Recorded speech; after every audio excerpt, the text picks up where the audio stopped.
Okay, hi, everybody. I'm now bringing the Conservation Commission meeting of June 6th, 2024 to order with a roll call.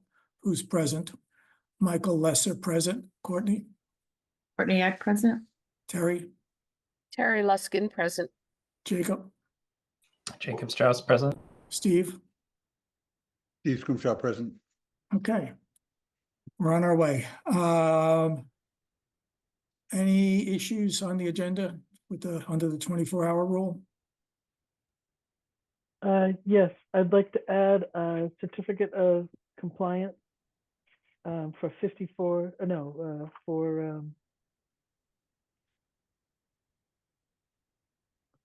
hold on, it's in the file.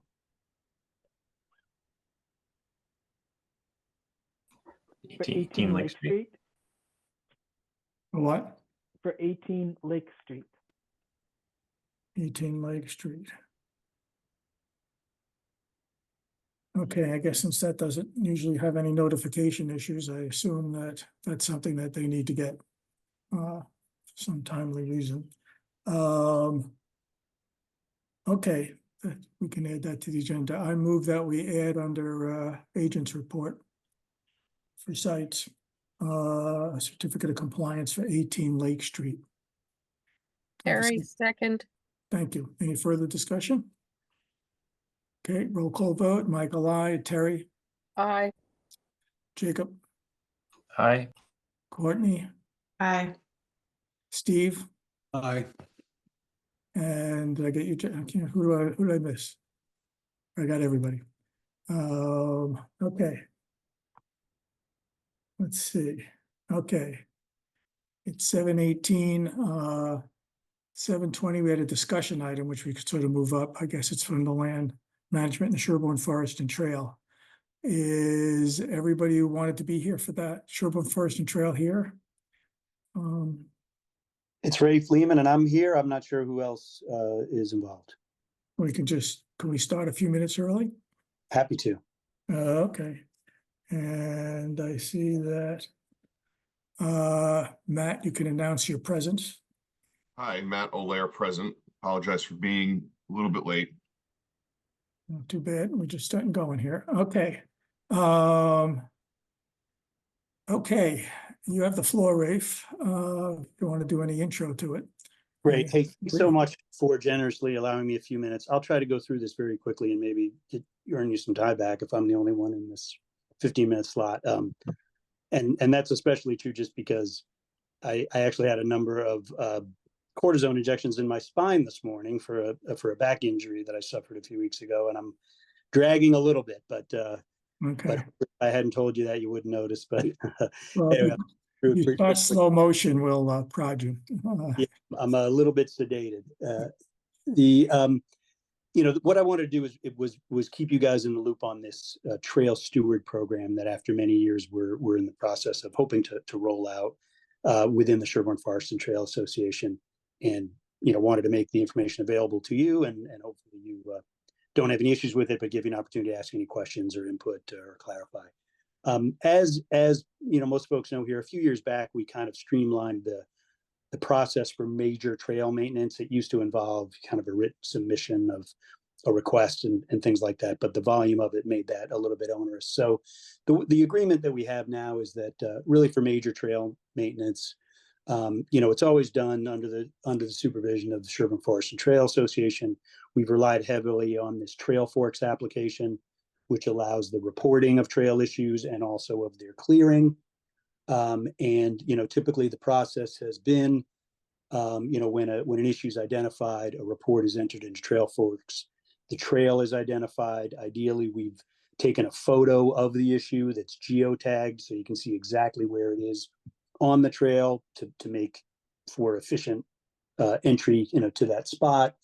And then when the issue is cleared, which in some cases is on the spot, we weren't, if we're reporting it then, or within, hours, days, weeks, or months, depending on the size of the issue and the condition of my back and others, et cetera, on when that gets cleared. But the idea is to enter a before and after report. And it's been a fantastic tool because at any point in time, you can go into the status report for Sherborn and you can see every issue that we think is currently open, flagged as either green, yellow, red, or orange or red. Typically anything that needs a chainsaw is orange or red. And so what you want to go clear, and it helps a lot on trail days when we're getting additional help and sort of dividing the work out. It's mostly been coordinated by me and often executed by me, with the help when we get it, the rather infrequent trail days. I get pretty spread thin on that, and for a long time we've kind of had two goals under the idea of this trail steward program, where we broaden the mandate a little bit, because we've only really had the resources just to focus on like clearing blowdowns that need a chainsaw.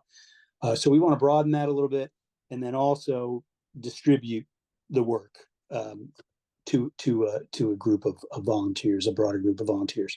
So we're calling that a trail steward. A number of other locales locally, have this kind of a program. We borrowed from some of their materials and created a handbook. It's a draft. I emailed it around. I wasn't planning to share it. It's a several-page document, but I emailed around a bunch of folks. If anybody need a copy of that, I'm Rafe.Leeman, Leeman @gmail.com. Just send me an email. I can forward you the document.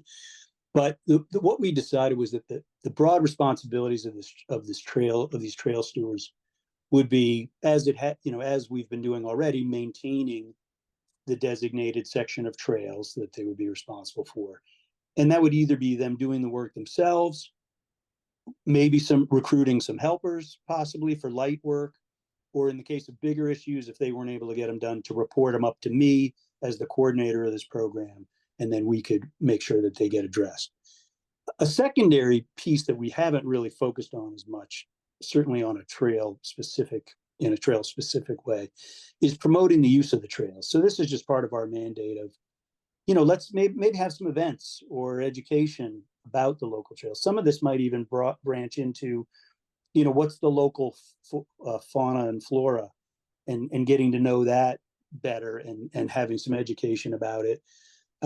In the tech world, we used to call this kind of a product evangelist. It's a little bit of an evangelist for a local set of trails, just somebody who uses them a lot and, gets the local neighborhood kind of involved with them. And then a third thing would be, maybe even coming up with ideas for improvement of these trails. How could we improve the existing trails? Maybe things need to be rerouted. Maybe we want to get a proposal for a bridge together if something's wet perpetually. Maybe even adding some new trails for different functions. And we haven't had much of a focus on that at the kind of trail region level. And then also being kind of the eyes and ears to report any trail misuse or poor etiquette or unauthorized trail development, which has also been an issue more so in the past, but it'll allow those issues to kind of bubble up to our SFTA group that much more quickly. So those are sort of the additional, the current and additional functions that we sort of envision these stewards taking care of. And then on the distributing, the idea is to break the town trails into 15 or 20 groups of trails. Some are bigger than others. And they're already broken down that way in Trail Forks. I think it's 18 or 19. So that's kind of our starting point. It jives real well if we sync it up with how we're doing it in Trail Forks. And again, if they're real small areas, maybe a steward might take 2 or 3 small ones, or a large one like Rocky Narrows might even be divided out to kind of 2 stewards, something like that. And who would a good candidate be? Would be a volunteer, somebody who's an avid user of that trail area. Oftentimes it's somebody local to that trail system. Ideally, it would be somebody who's either using Trail Forks already or is willing to do it, just because it's such a useful tool, and we do rely on it. And ideally, it'd be somebody who had a chainsaw and isn't afraid to use it, and knows how to use it, carefully, obviously, with some supervision. But and if they don't have that, it's not a requirement, but maybe they know somebody in their local region that they could recruit to kind of bring us some additional chainsaw resources. But if not, we've already got myself and a couple of the other directors, who can fill in where needed with the chainsaws. So we've got a good start on that. We've got 7 or 8 people who have already volunteered. We hope to continue to recruit some more. And I guess, as part of this handbook, we're putting in some more information about what is the trail etiquette, which we already have on the SFTA website, but we'd love to always talk about that. And, what do you do with your dogs, and who's got the right of way, and how to be polite to horses and walkers and all that type of stuff. So we're using this handbook as a way to disseminate that information, giving some guidance on minor trail maintenance. Don't leave 6-inch little things sticking up in the middle of the trail that somebody might trip over. Try to cut the branches close to the stem, the trunk, so that something isn't sticking out. So we've got a place to kind of put those tips and tricks into. And, just to throw out a couple of other examples of what the trail steward could also help with. Just getting people to report issues on the trails is extremely helpful, because then they go up on that status report and I get a copy of the report. People can subscribe to those reports, either for their little micro region or for all of Sherborn, and know whenever somebody reports something. Even if not equally important, maybe more, is reporting when issues that have been reported are no longer there. Because there's actually nothing more frustrating than hiking a mile with a chainsaw and it's already been cleared. I'd rather it's still there when I've gone through the trouble. So entering those reports, volunteering on the trail days, encouraging the use of the trails, like I said, suggesting ideas for any improvements, and just being kind of an ambassador for the SFTA by being courteous, helpful to other trail users, doing and promoting the right etiquette. So that's really it. Like I said, there's more details in the handbook, but I'll stop there and see if there's any questions or comments. Sure. Thank you. I'll just start with thanking you and the Sherborn Forest Trail Association for all this work. Something we couldn't do on our own, and it's great because that's what it's an important part of town. So it's really great that you guys are taking this on, and I appreciate it. Thank you. I just had a few little things, because we actually have version 2 of the handbook. I don't know. Okay. Yeah.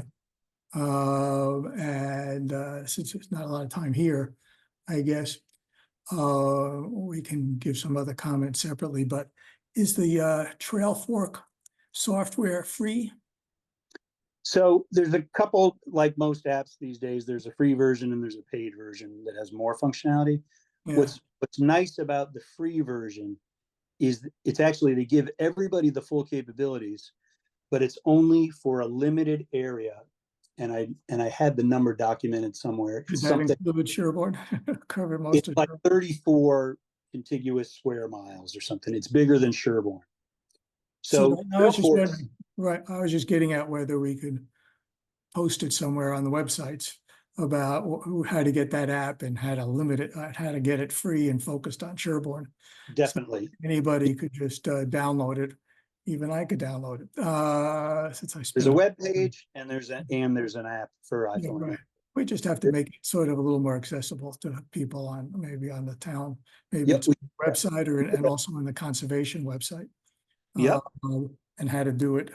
Yeah, I'd love to share with people the link, especially to that status for Sherborn region. Right, yeah. Nice too when people, if they're going to submit a report, if they can see that maybe it's already been submitted for that issue, Right, cuts down on some of the redundant. exactly. But- Assuming that you have a mobile cell service.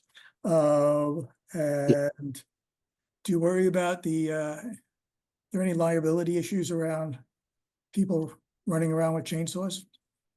Yeah, so stuff we're kind of saying under our supervision. Yeah, okay. So we're going to keep I think that hopefully this allows us a closer watch than what we have currently, because we typically what happens if I get out to something that's already been cleared, I don't know who cleared it. Right. And there are people who are kind of going and doing this stuff, thinking they're doing a nice thing for us. And generally we appreciate the effort, but we, and most people do it in a responsible way, but we kind of like to know about it. So, once I'm comfortable with the skills of the people who are doing it, I've got, there's already about 3 or 4 people who are like, hey, Rafe, if you want, I can go over and get that thing on Sewell Brook. And I know who it is. And I've seen them use a chainsaw, and they know not to do, throw logs into the wetlands or anything like that. So, I want to have that coordination. I guess in some ways you could argue, you asked about liability. I think we've had a lot of conversations about liability more in the context of people riding mountain bikes off of jumps and that kind of thing. And so we've kicked it around so many times that, the conclusion has really always been that if it's free to do it, if there's no charge for anything, then, people are kind of using the property at their own risk. And I'm pretty sure the town attorney has kind of signed off on that. Now, I guess you could argue if we're sort of recruiting him in and saying, please go chainsaw something, I think we should maybe bring it up at the next meeting and just Sure. make. Let's just Yeah. think about it. We don't have to spend more time on it now. Fair enough. We're not really asking anybody to go do it. It's all volunteer, but is figure that it out. different? We'll resolve. Thanks. Since there's not a lot of time here, do other people want to raise any questions now? Yeah. Ray Folk, I did read through the handbook that you sent, and everything that was in there looked good to me. One suggestion I had was when you're asking stewards for things to look out for, I would ask them whether the trails are marked well enough, especially for people that don't know where they are, and particularly where they start and end, whether that be on town land or other reservations, sort of because I think that's obvious to people who know the particular trails very well, but it's not at all clear to people who are trying to figure out, am I on this thing that I found in the Sherborn Walks book, or am I somewhere else? Yeah, hopefully by the time they're on Trail Forks, they don't need the markings because they can figure out where they are. But that's a great point, and we discussed that because we've also had a very long, maybe even longer standing project of trail signage, and we made some inroads, but it kind of stalled out. But for purposes of this, we kind of specifically said we won't worry about the signage being part of those trail steward responsibilities. But I think having the ability to comment on that, would be useful input if we want to do more with signage. So I appreciate that. And you're reminding me of one other thing, which we do hope to gather that's similar. I mentioned green, yellow, orange, red. That's kind of the overall condition of the trail and whether it's clear or not. But there's kind of a subcategory, which is like wet, dry, snow. There's about 15 different options. And we tend not to use those because people don't stay on top of it enough. I mean, you could flag a trail as wet and a week later it's dry, and most people aren't going to go back, if you don't have enough reports. But we were thinking that if we're getting more timely and more focused on these reports, we could start having people provide information. And I'll look at that list of subcategories. Maybe there's even one in there, or maybe there's an other that we could use if people wanted to flag, like, hey, no, not enough signs here. So thank you for that input. You have a minute left at this point. Any other feedback we want to give at this point?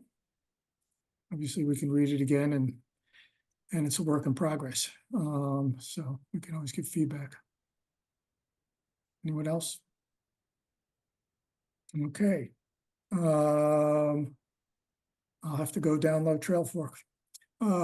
See how easy it is to use. A link to Whether do you coordinate with things like the trustees and things like that, and I assume Town Forest. Especially in Rocky Narrows, and on our last trail day, we actually had the pleasure of working side by side with the trustee folks who would maintain their half of Rocky Narrows. All right. Okay. So it'll be the trail steward for the Town Forest part of Rocky Narrows will going forward be coordinating with that person, because that's been one area where the communication hasn't been so good because we're using Trail Forks and he's not, and he's open to using it. Okay. So, Is that Mike Francis still? Or? no, it's a couple of other guys. They've had a lot of Okay. Mike Francis is still around, but the guys who are actually out doing the work is a couple of different guys. I don't remember the top of my head, but I have it. Okay, now, so thank you very much. We have a tight schedule. We'll move on. Thanks for your time there. Right on track. Thanks everyone for the time and attention. Let's see now, 7:35. I gotta read something here.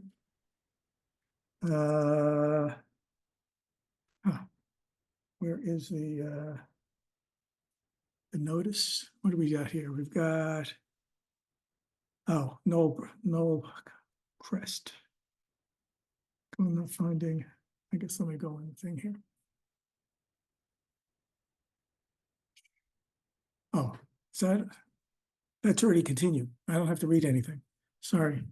I'm now reopening the continued public hearing for the notice of intent under the Sherborn General Wetlands Bylaw only for 1 Knollcrest Farm Lane, map 3, lot 82, to construct a single-family house with associated septic, well, and grading. Okay. Oops. Why don't we, how do we want to go at this? I saw that Bob, you, or Rob, I can't remember whether you go by Rob or Bob. We submitted some more additional information. Do we want to, Courtney, do you want to comment first, or how do we think we should go at this? Did you want to share the plan? Sure, I could do that.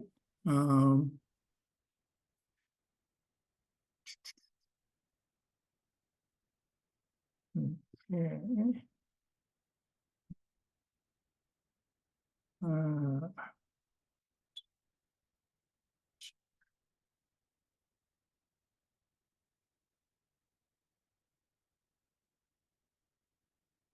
Let's see, look at the right one here. Does this look like the plan here? Yes. I sort of shrunk it down. I mean, I enlarged it so I can see more of for people. Is this readable for many people here? I can see it fine. Okay. How do you want to proceed? Did we? So we opened the hearing last time, but I don't know that, did anyone present anything? I think we just continued it, right? Oh, yeah, right. I guess we should have basic presentation. Right, I think you're correct. Okay, take it away. Good evening, everyone. Rob Truax Engineering Group, representing the applicant. So as you said, this is lot 4A, Knollcrest, on house number 1. And there's some history with this site. The commission had previously given an order of conditions for this project for a proposed single-family house on the property. There were some outbuildings, greenhouse, couple sheds. There was a garage, an existing house. There's an existing driveway on the lot. The pavement's still there today. The order was issued. The only work that took place was they took down the existing buildings. There was a greenhouse in the 100-foot buffer. There was a garage in the 100-foot buffer. There was some sheds. Those were removed. No other work was done. The erosion control barriers were put in for that work. And they never commenced and never went forward and never built a single family house. So we're actually, 2 things on the agenda tonight. We've actually requested a certificate of compliance to close out that old order so that you can issue a new order. So that's on your docket for this evening also, I believe. And so what we have here is we have an isolated wetland to the rear of the site. As you can see on the plan, it's located in the wetland that we're actually showing today is slightly larger than the wetland that was shown back in, I think it was 2017 or 2014. I think the last iteration of plan you saw was 2017 for this site. Rob, So, I hate to interrupt, but just, I think when commissioners saw this plan, there was a little bit of confusion. So I just want to confirm that Yep. like 24-6 is the old one and 6R is the like reflag, right? correct. I was going to go there. So basically that's going to move out. Correct. Okay, sorry, I jumped the gun. Go No, ahead. no, I wasn't done. I was going to get there. Sorry. So that was one of the things I was going to get to, but yes. Okay. So we did continue the last hearing, and that was primarily to try and address the commission's concerns that were raised on the sidewalk. And one of them was to relook at the wetland line. And if you look at it, we've added flags 24, 6R, 6R1, 7R, and 8R. So that's the new line, which encompasses the existing well.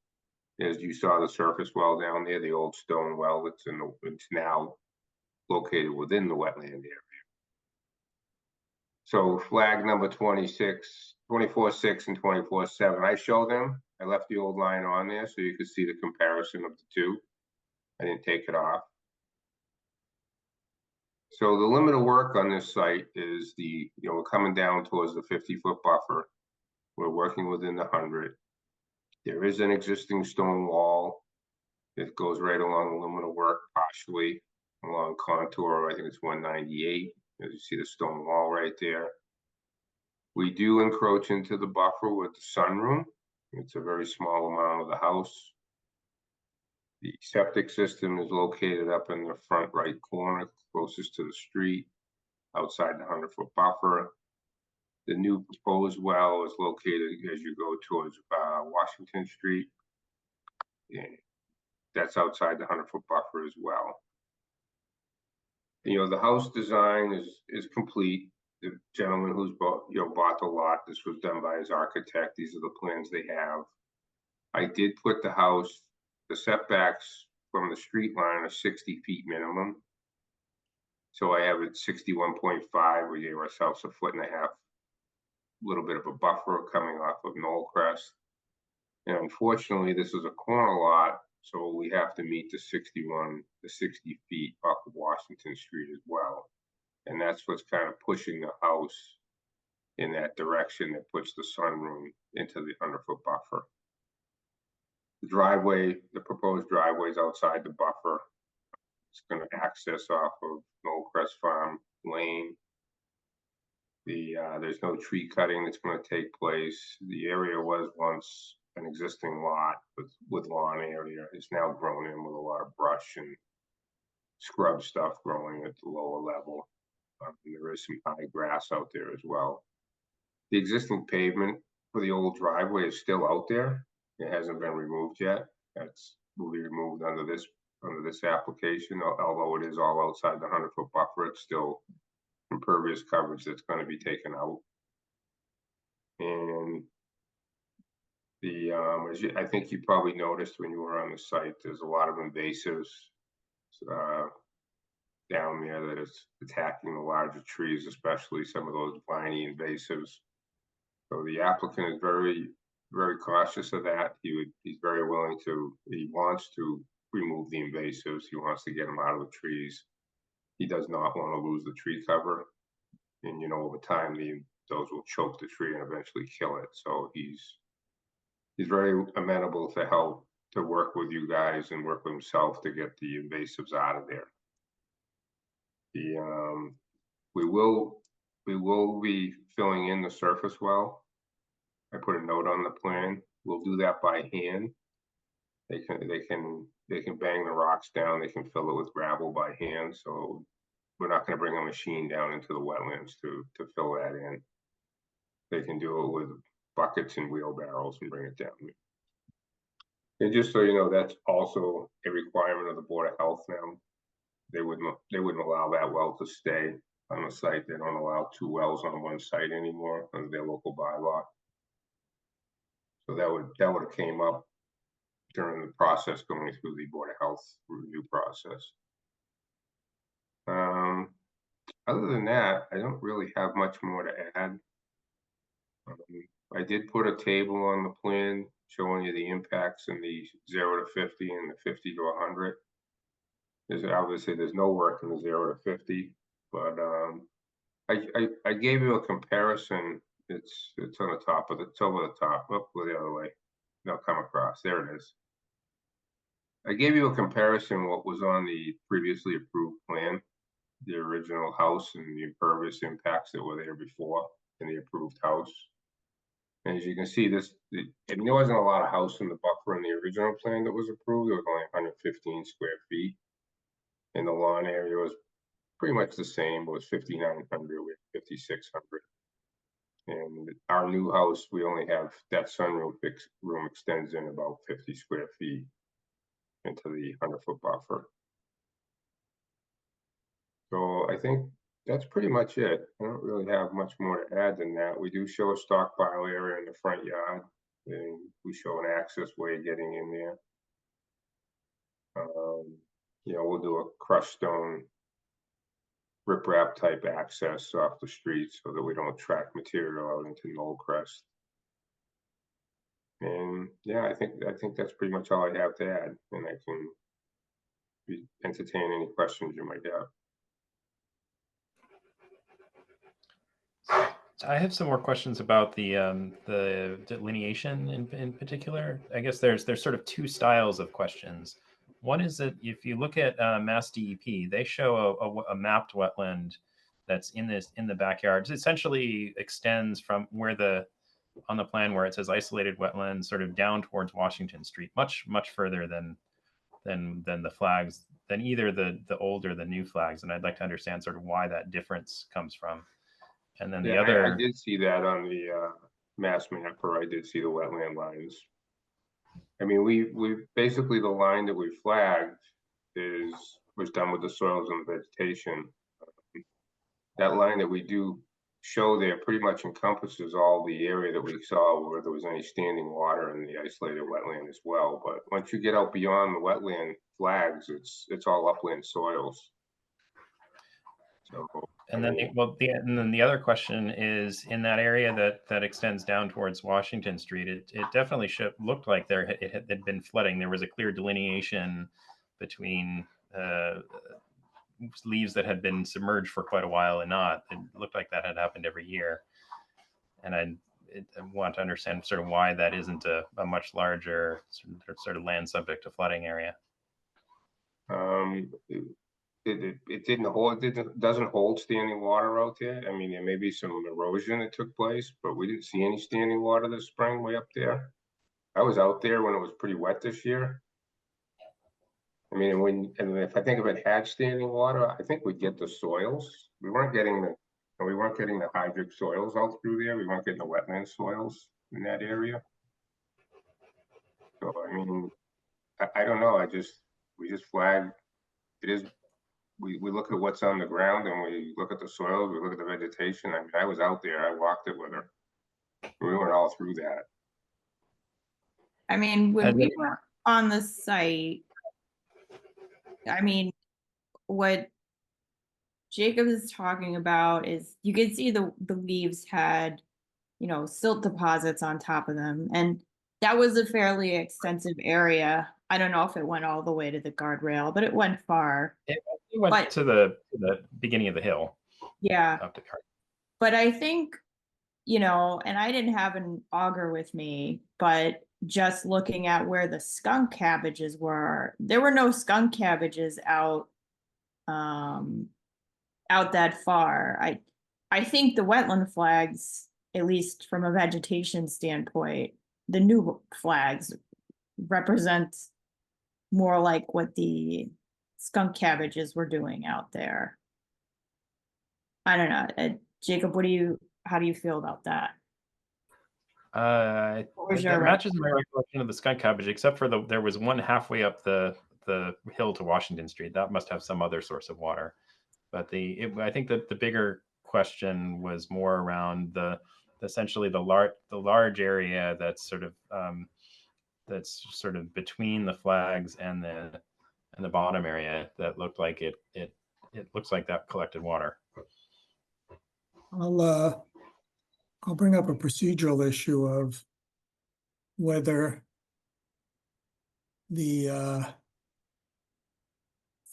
if the wetlands, it looks like when I look at the thing that you have there, that thing might have concerned about wetlands line sort of, or isolated land subject to flooding might have extended sort of in this direction like this. Right, that's the area I'm concerned about. Right, and the issue is whether we can, in terms of the impact, if there was a wetland line here, it wouldn't change much of, I mean, then it would bring out the 50-foot along here and the 100 feet would be brought out here. which is already a lot of altered area that they're actually helping by getting rid of this here, where there is a procedure. We could approve the wetland line only up to here and not approve the new 8R and 7R. We don't have to approve any of the wetland line, right? I don't know, that's what I can't tell. Do we have to, or, Steve, I remain skeptical that that captures the wetlands that are there. It's a highly disturbed site, whether that matters or whether we grant a variance, but I'm pretty skeptical that that captures the wetlands. And I well, what think I'm that getting they're at more- is, if the wetlands go over here, would it change the permitting decision? Well, So I why don't not? think it But I would moved change. it over a little bit to the right and then you asked the same question, and it still might not do it. It still might be fine, or we might grant because it's a highly disturbed site. There's lots of invasives that would be cleared out. Maybe we'd grant a variance, but I'd feel more comfortable if the wetlands were, if, I'm still skeptical. I guess I would need a little. Well, we don't convincing. have to, if we don't have to approve the wetland line as part of the order of conditions, can't remember, is that something we have any, is that an issue with an NOI? We've often approved only part of the wetlands. Well, do people feel comfortable with the wetland line that was here up to 6R-1 I don't. roughly? I would want to go walk it again now that there's new flags there. Okay, I'm trying to decide whether, in terms of moving on with I mean, this. I don't. So just to broad a higher level, I don't expect it to affect what we would approve project wise in the end, but I would be wary of condition of setting precedent about here's where we think the borders are for anything in the future. Well, I don't mind not approving some of these wetland flags if we feel that it would not get in the way of conditioning the project. Well, I guess part of what my question is, do you think the soil testing wasn't accurate? Do we need to go out and do more tests? Do you want to see the soil tests? Like, No, I want to know whether there are areas that are not hydric soil defined areas that are flooding defined areas. That's the area. I'm going to still come back to my point. Yeah. Do we want, before you go to that road, Courtney and Jacob, would we be able to, I just want to get through the point of whether, if we don't approve those wetland lines, that we could still move ahead with conditioning the project, that whatever changes would happen, if it was re-examined and redelineated, would not affect what they're asking for, given the amount of alterations that already exist in the outer buffer zone. That it wouldn't affect what we would do in the end, and whether we just proceed without approving the delineation. I agree with Jacob. There's maybe not a good precedent to work with wetland boundaries that we don't all feel comfortable with or may not reflect what's there. I have less problem with granting a variance once those are established, but I don't think it's a good start to not feel confident that that's where the wetlands are. Even if it doesn't make a difference, and we're not approving that, and we're not approving the wetland line, so that it's. Well, so for example, I assume we'll have conditions on where wetland boundary markers should go. Are there any on the plan now? And I'm not sure, but those would sort of where those go would depend on it. Well, we could still put it along the edge of the limit of lawn that they have there, which is already altered area, so that we could basically move that issue. That's true, because certainly up at the top of the hill, it doesn't. Right. Yeah, we could certainly work on seeing whether they'll accept the idea of putting the bounds here and markers here. since they don't plan to do anything beyond that anyway. What other issues would come up? I don't think it's a precedent by not, to your point, Steve, that it's a precedent to condition the project without having the full delineation over here approved. Well, I guess my point is also that it's been delineated, and more than one of us is skeptical that it really captures the full wetland. So at least another site walk or having someone that examine the soils or whatever would make me Well, more Steve, comfortable. I think we would need to go, if you want a more definitive answer, if you don't trust that the soil samples that were taken are not accurate, I don't think I'm saying that right. I'm half asleep.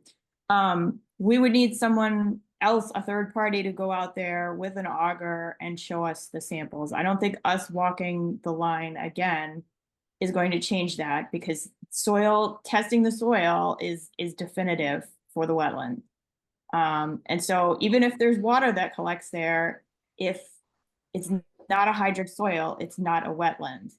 It could be an area that gets flooded a couple times. It could be an area that, stuff washes down and silt gets deposited on the leaves. But if it doesn't have hydric soils, it's not a wetland. So So are you confident, Courtney, that those lines roughly reflect the wetland boundaries? Yeah, I am. But I know Jacob has concerns about whether that additional area, could be land subject to flooding of some sort.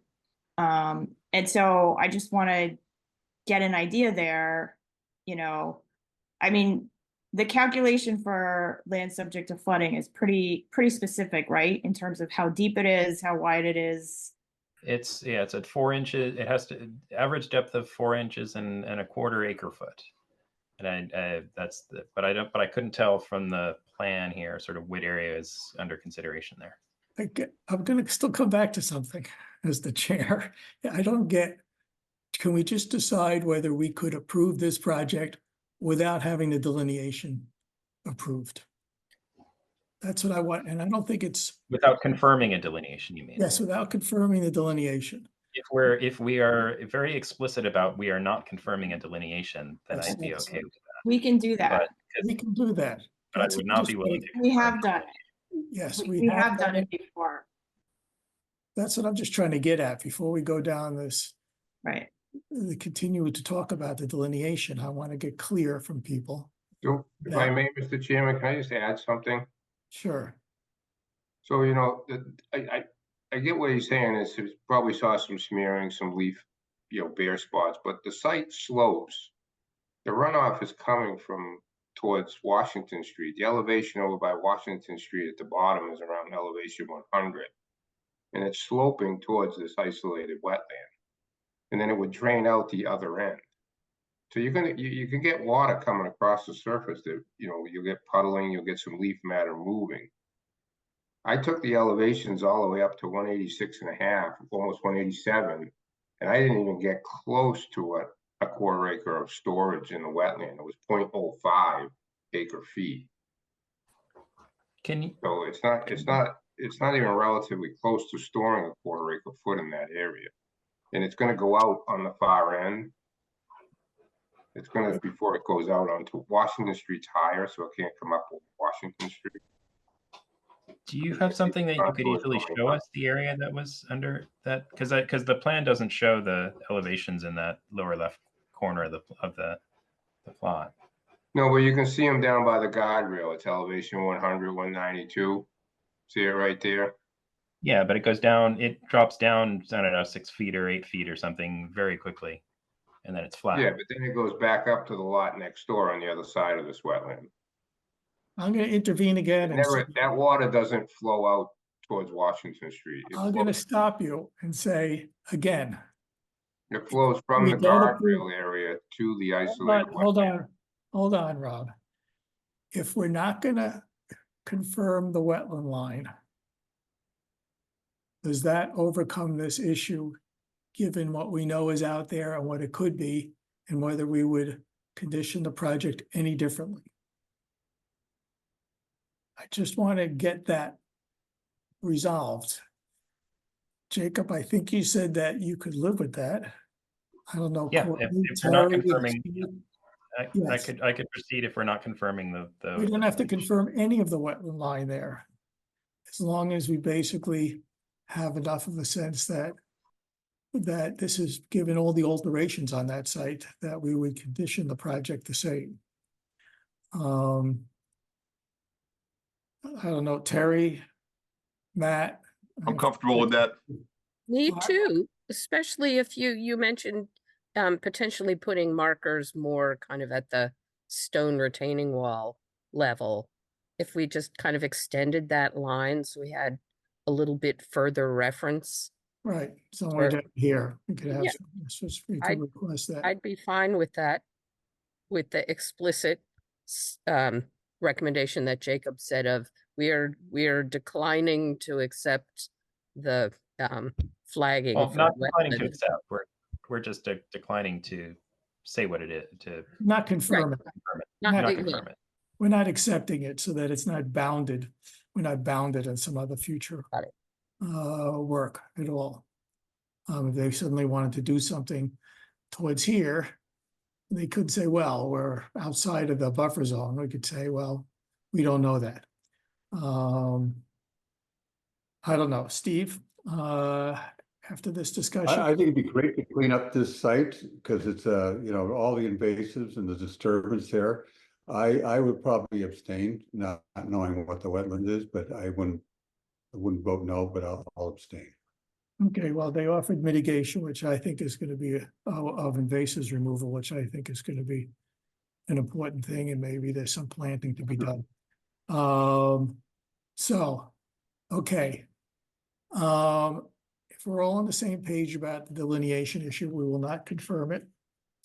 In terms of what they're requesting here is that, right, the sunroom is quite small. If the wetlands even do extend further down, they're actually removing impervious surface that could be in the buffer zone. That's great, much more in excess of that. And the site is so heavily disturbed. We have to, with markers there, and the issue, I guess, is what are we doing on, they're gonna basically putting back some lawn here since it was already altered, which was, I guess, decided back then that it was quite altered and it was just there. Though we have issues with the amount of lawn here. Is that a stone? Where is it? That's a stone wall and it's a very distinct edge. Is this Yeah, there's a by the distinct edge of edge the of the- lawn? Does it come out to this edge here? Rob? But what is it, the wall? No, the wall is only here. Correct. So that's understandable here. If I look at where the property pulls off, whether this limit of lawn, That's where the limit of lawn was previously. okay. I was just trying to think, is there a steady decline? Is there a hill here? It starts to drop, right? That's the top of the hill. I'm just It's not wondering, as steep as the other side, but it's definitely dropping down. okay. So the proposed limit of lawn, you're not taking down any, I think there's no trees coming down in that area. It's just. It's all brush. It's all Brushy overgrown brush. invasives, right? Yeah, okay. So what do we want besides some markers? I'm trying to move this forward. The issue is whether along the limit of lawn, do we want to have some sort of vegetative, I mean, what kind of You want basic bounds there? management here? Whether we want some plantings here to demarcate the edge of what their lawn is so that it doesn't expand. Whether we want a vegetated row or something here, as well as any invasives removal that's manually done in here would be more than welcomed. What do people think about that, these issues? Michael, are you thinking like a hedgerow of natives or something? What is, Something, some intermittent plants, I'm just bringing that up as, I mean, we could, whether that is, the stone wall is here, that provides a clear demarcation. I don't think plantings provide a clear demarcation as opposed to like the signs. I think if we're asking for plantings, it's for improving the conditions of the buffer and providing some more native vegetation, especially because it goes down so steeply to the wetland. I don't think putting in plantings is necessarily a clear demarcation. So how are you gonna do the markers? Stones? Do the bounds with the plaques. Yeah, or I mean, there are trees on the site. Are they here? That's all I was saying, he was getting at. Yeah, I mean, there is like the whole wetland and the slope is treed, right? Correct. It's forested down there, yeah. Yeah. So I would say they could go on trees, or they could go on bounds if there aren't suitable trees or if the bittersweet has destroyed them. I don't know. Okay, how many markers do we want here? these two at that end? So what's this distance? This distance is, what do we roughly say that distance is? 150 feet, It's about 100 feet, 150 feet yeah, ish. So 3 of them, for every 50 feet. Or one at the, well, Definitely one at the inflection point there. yeah, the 25, 75, and at the inflection. but then one down near the Washington Street end. No, I'm just also. getting up to here. Oh, And just there. Okay.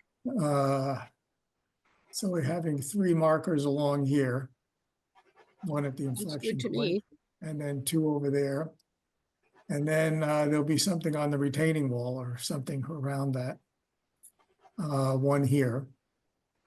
And then I guess we're looking for 2 of them here. A pretty straight shot.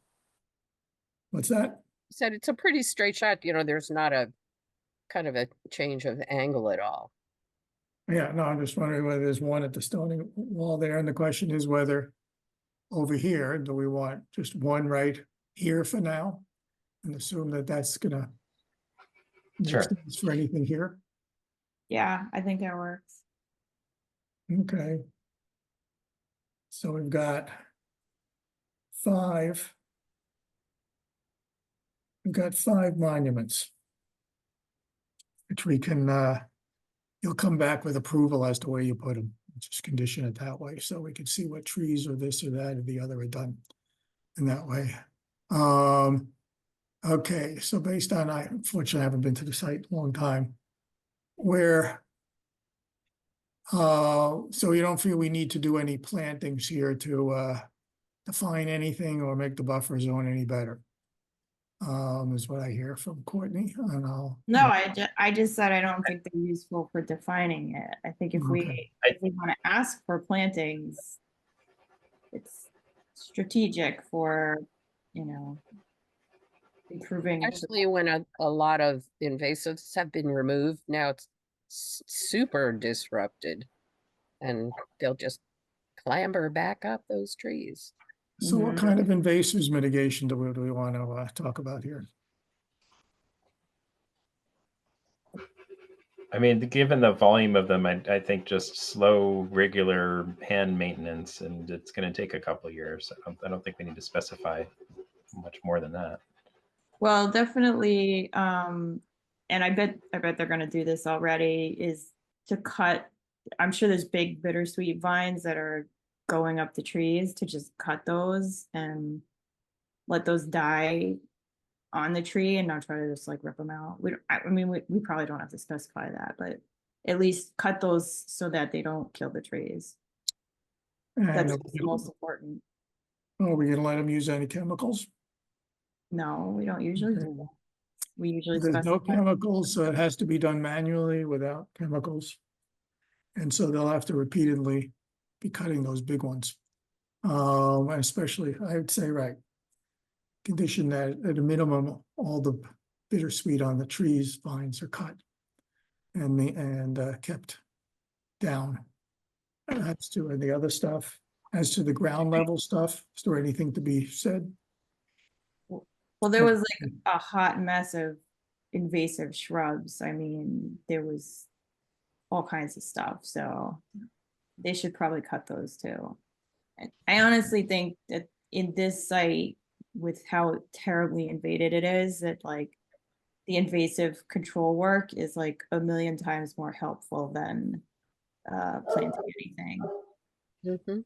Well, that's Do we- assuming, I mean, a vegetated buffer zone there, even if it's invasive, has its value, as to, obviously, we wouldn't want it to spread to non-invaded areas, but,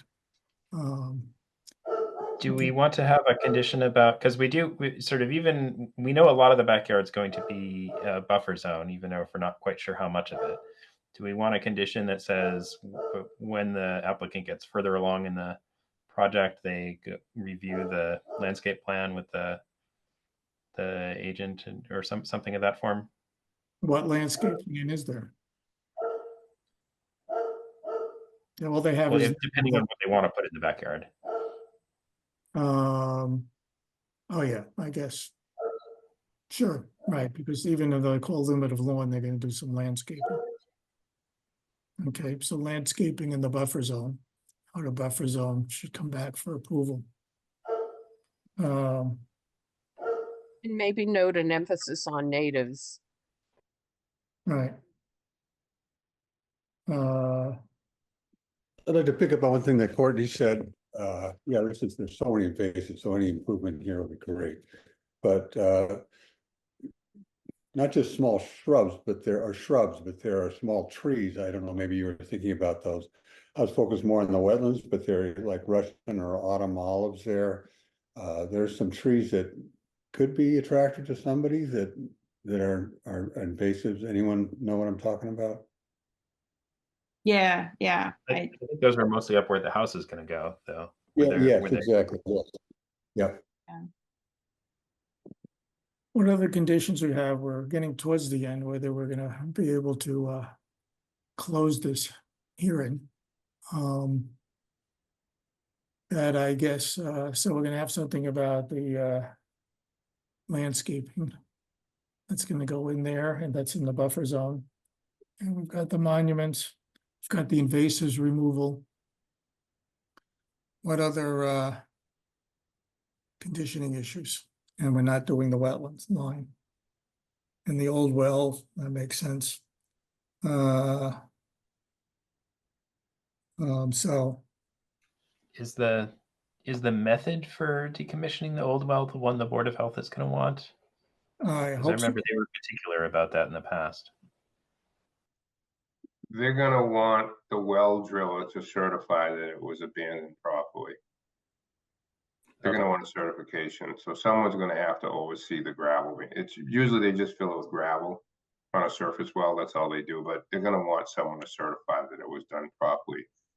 More so just to make sure they didn't put some material in there that didn't belong. So they're gonna ask for that. It's gonna be required. They're gonna pull a permit. There's gonna be a permit with the Board of Health to abandon that well. Okay. Michael, did you want, since they're gonna have all this lawn in the buffer zone, the kind of standard condition about fertilizer, fertilizer? Yep. Fertilizer and pesticides. Right, only some slow release nitrogen, no phosphorus. Yeah, the usual. Right. We would have that as well. What about roof runoff?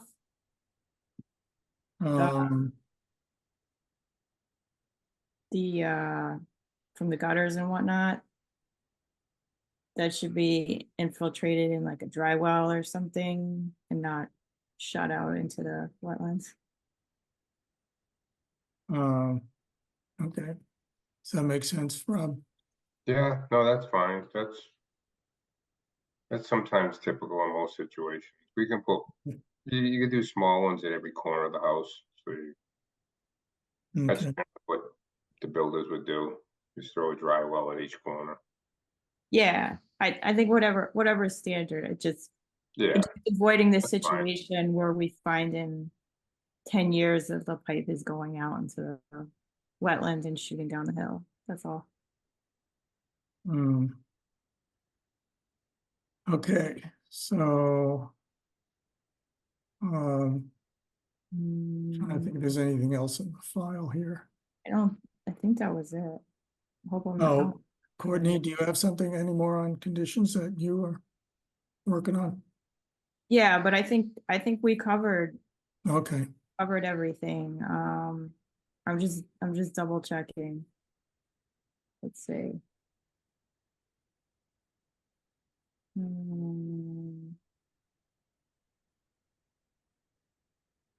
Uh, Landscaping, planting of indigenous plants is encouraged. Don't install invasive plants.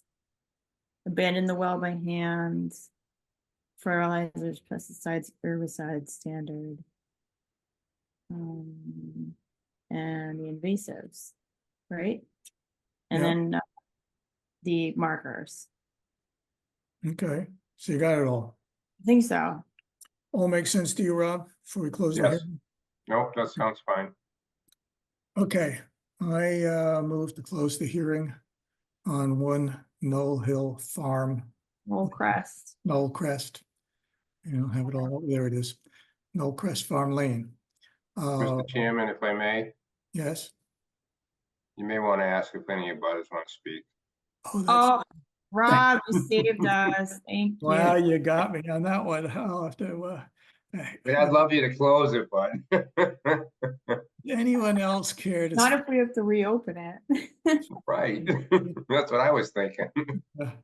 Anybody here want to speak? Anyone? You have a few moments when I ask for discussion even. Oh my goodness. Okay, I move to close the hearing on 1 Knoll Crest Farm Lane, notice of intent. Second.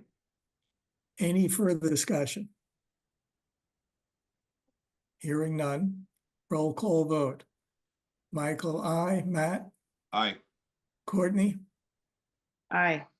Jacob, Steve. Aye.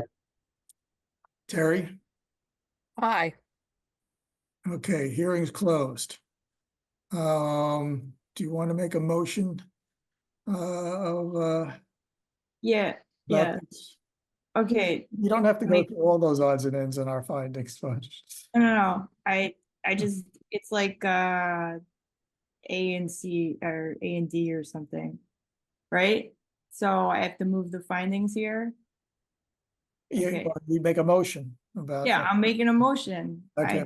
I move that the commission finds the proposed project, where, do I have to say the Knoll Crest Farm Lane again? Yeah. 1 Knoll Crest Farm Lane,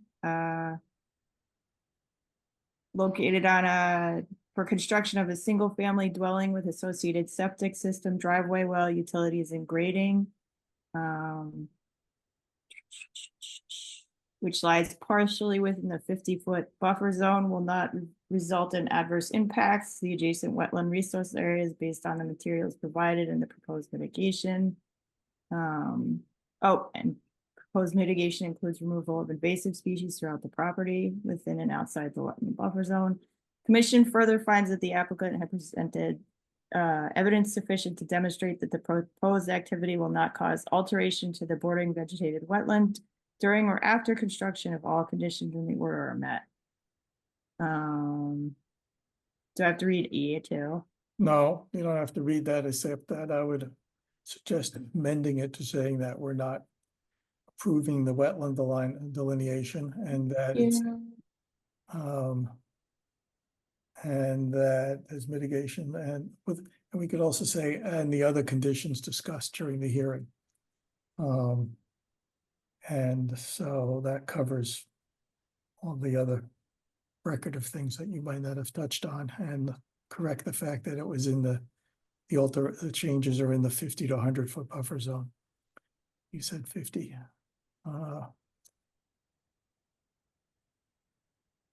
That's my only, Oh, I said the 100-foot buffer zone. oh, you said 50-foot buffer, so if I heard you correctly. But whatever, maybe it's me. Yeah, that's fine. Somebody has to second it. I second Terry. Okay. Any further discussion? Okay, roll call vote. Michael, I. Terry, Aye. Jacob, Aye. Courtney, Aye. Matt, Aye. Steve, Dane, abstain, was it? yes. Okay, I wasn't quite here, just wanted to be clear for the record. Okay. Okay. We will issue an order of conditions based on the. All right, thank you, everyone. Okay, Thank you, Courtney. Have a good night, everyone. Thank okay, you. too. right. Okay, so now we have. Okay. What happened here? So now we have 191 Maple Street, Right, but I do not see the applicant in the audience. okay, I guess, Is anybody here for 191 Maple Street?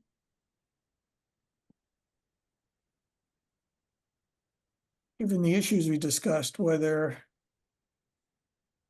I know. do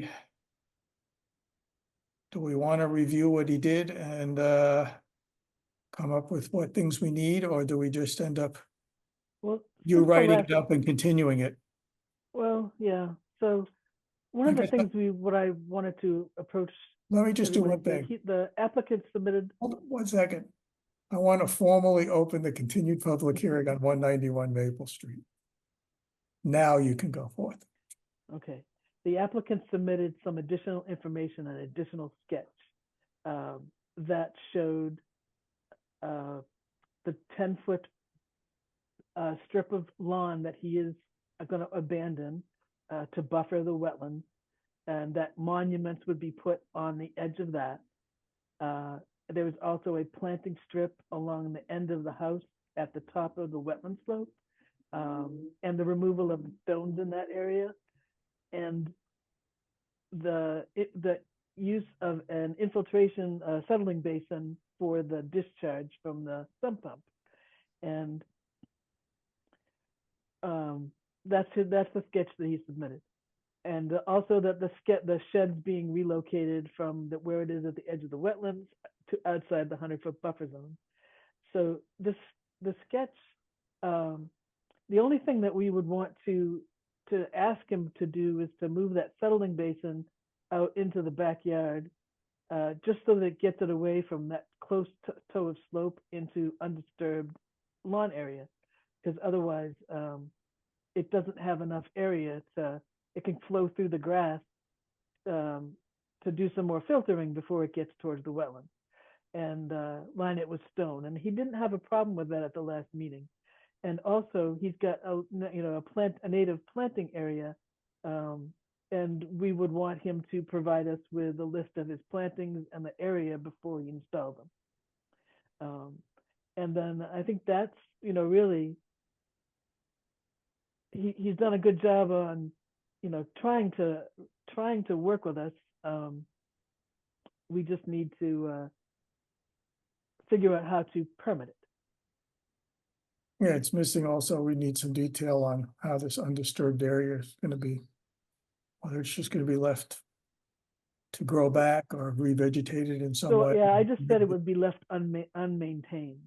Okay, And yeah, because I mean, at least even if we don't specify every species of native plants, we usually need some sort of density of shrubs and perennials. Did he include something like that? So we did include, he shows quite a dense planting plan, but we have said, in fact, we did for Hunting Lane that prior to doing any of that, that he show us the plan of what he's going to be putting in, the Yeah. species, and that it's, it gets approved before it's installed.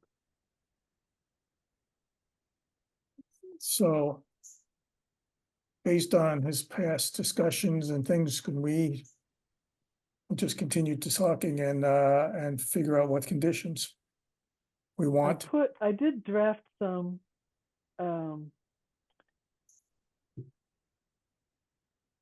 tried to draft some Is so this those what were you're talking about? my concerns, and I think that his issue is that he doesn't have anybody who can update the plan for him. I think that's the problem. He's willing to do what we ask. It's just being able to translate it onto a plan he's having trouble with. So I think that if we do it, kind of verbally and a little hand holding, we can get him through the process. It's a pretty simple thing. It's just for them to install, and if we just say everything has to be reviewed and approved before it's installed, that will help. Plus, it's clear benefit to the wetlands. What he's doing. Oh here, yeah, I mean, moving the between the gravel 10-foot and moving the strip shed yeah. and giving back buffer zone, it's a tremendous win for the wetland protection there. So Just removing the discharge pipes from that banking is huge. There's so much erosion there because the velocity of the water coming out is just creating a channel. So that alone is a benefit, and that's the velocity is why I don't think it should go right next to the top of the bank, as it's shown. okay, so in terms of conditioning that we would have, there's the shed being moved. The gravel is replaced by by lawn, it's better than gravel, grass, and a native plant area, which you would have to get approval for the actual planting plan there, and that we have an undisturbed area as on the plan here, that I think is marked at about, you can tell that's about 10 to, do we have a specification of the width of that? 10 foot. Okay. So we have at least a 10-foot. So I had talked about, I mean, on the 5 markers, I think the 5 markers down that side, is that seeing oh, you mean going along here? along the edge? Yeah. So in front of the 10-foot grass strip. Right. And then, so those would be installed. I guess I would have, yeah, we could even if he's got existing lawn up to Yep. around Yeah, here, but- it'd be nice to. Yeah, I mean, it's got a very deep lawn, but mostly we were just looking for something. It gets shrubby as it goes out. So it's between the shed and the house is where we were really looking for that 10-foot strip. Okay, and so we could have, you think 5 markers that we will get approval, we'll approve 5 markers somewhere along in this stretch will be adequate. Yeah, so I would, in the special conditions, I said the location of the proposed wetland bounds and markers shall be reviewed and approved by the Conservation Commission prior to installation. He's really offering, again, the plantings prior to installation, that the final landscaping plan will be reviewed. And the plantings shall be monitored for 100% survivability for a period of 2 growing seasons. Okay. Joyce, I had just a comment. I got a quick snapshot of your repositioning the settling bank. My recollection was that you said in the backyard. I wonder whether he thinks it is in the backyard because it's past it's sort of parallel to where the deck is, just a little bit past the house. Maybe you want to be specific that, further back than the cabana or whatever you have in mind to just give him a little more direction so he doesn't have to draw it again. Right, so I'll say beyond the cabana. Yeah, we would ask him to revise this plan. So to some extent, I think he can, to the extent that he produced this. And the erosion control would also have to change. Right. Based on that. So. Any other conditioning, that I put fertilizers and pesticides.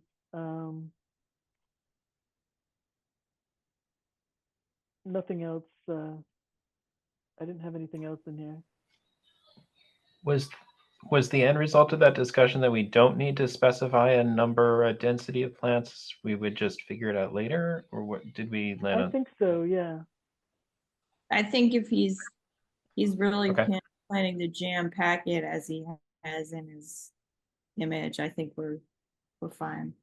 we could also do a minimum of 6 by 6. We've sometimes done that, like at least one plant, at a minimum, one plant for every 36 square feet kind of thing. We could put in a minimum, or are we just subject to approval? I think subject to approval sounds fine given what we know Okay. here. Okay. I have just one tiny, What's that? I have a small question. I'm positively inclined to make this happen in a way that doesn't create too much more hassle for him.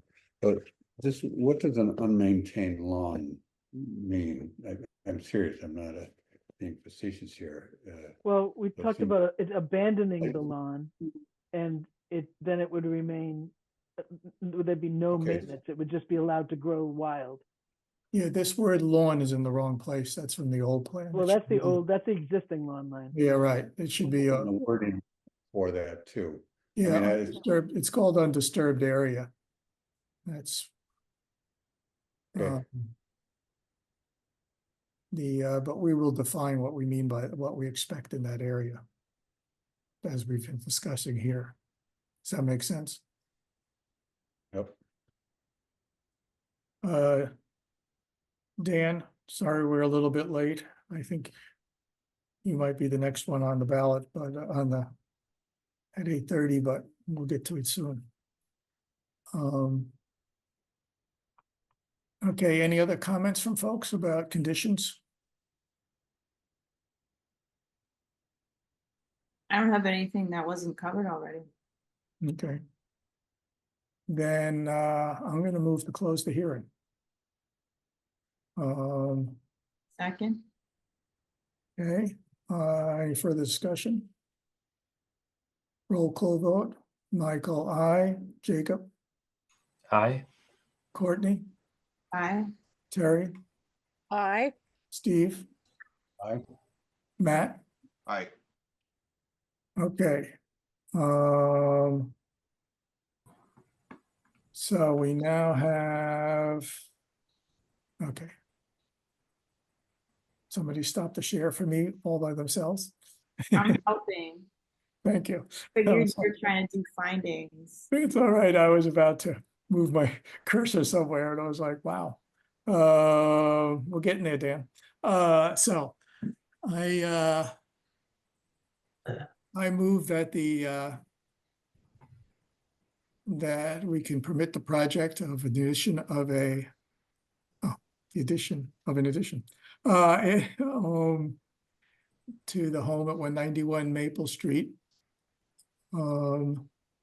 Can be permitted as and will not cause any detriment to the wetlands. In fact, will cause an improvement based on the conditions that we discussed and the mitigation of removing gravel adding native plants, creating a new undisturbed buffer zone, moving a shed from outside of the wetland, and correcting some pump discharges as appropriately.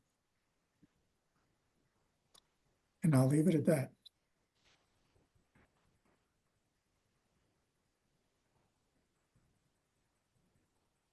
That was a motion, guys. I seconded it, but I think we were talking at the same time. Okay, fine. So, I wasn't sure when the motion was over. Sorry. okay, thank you for trying to speed things along. Okay, any further discussion? Okay, roll call vote. Michael, I, Jacob, Aye. Terry, Aye. Courtney, Aye. Steve, Aye. Matt. Aye. Okay. We've got that done. Moving on, let's see, it's 8:36.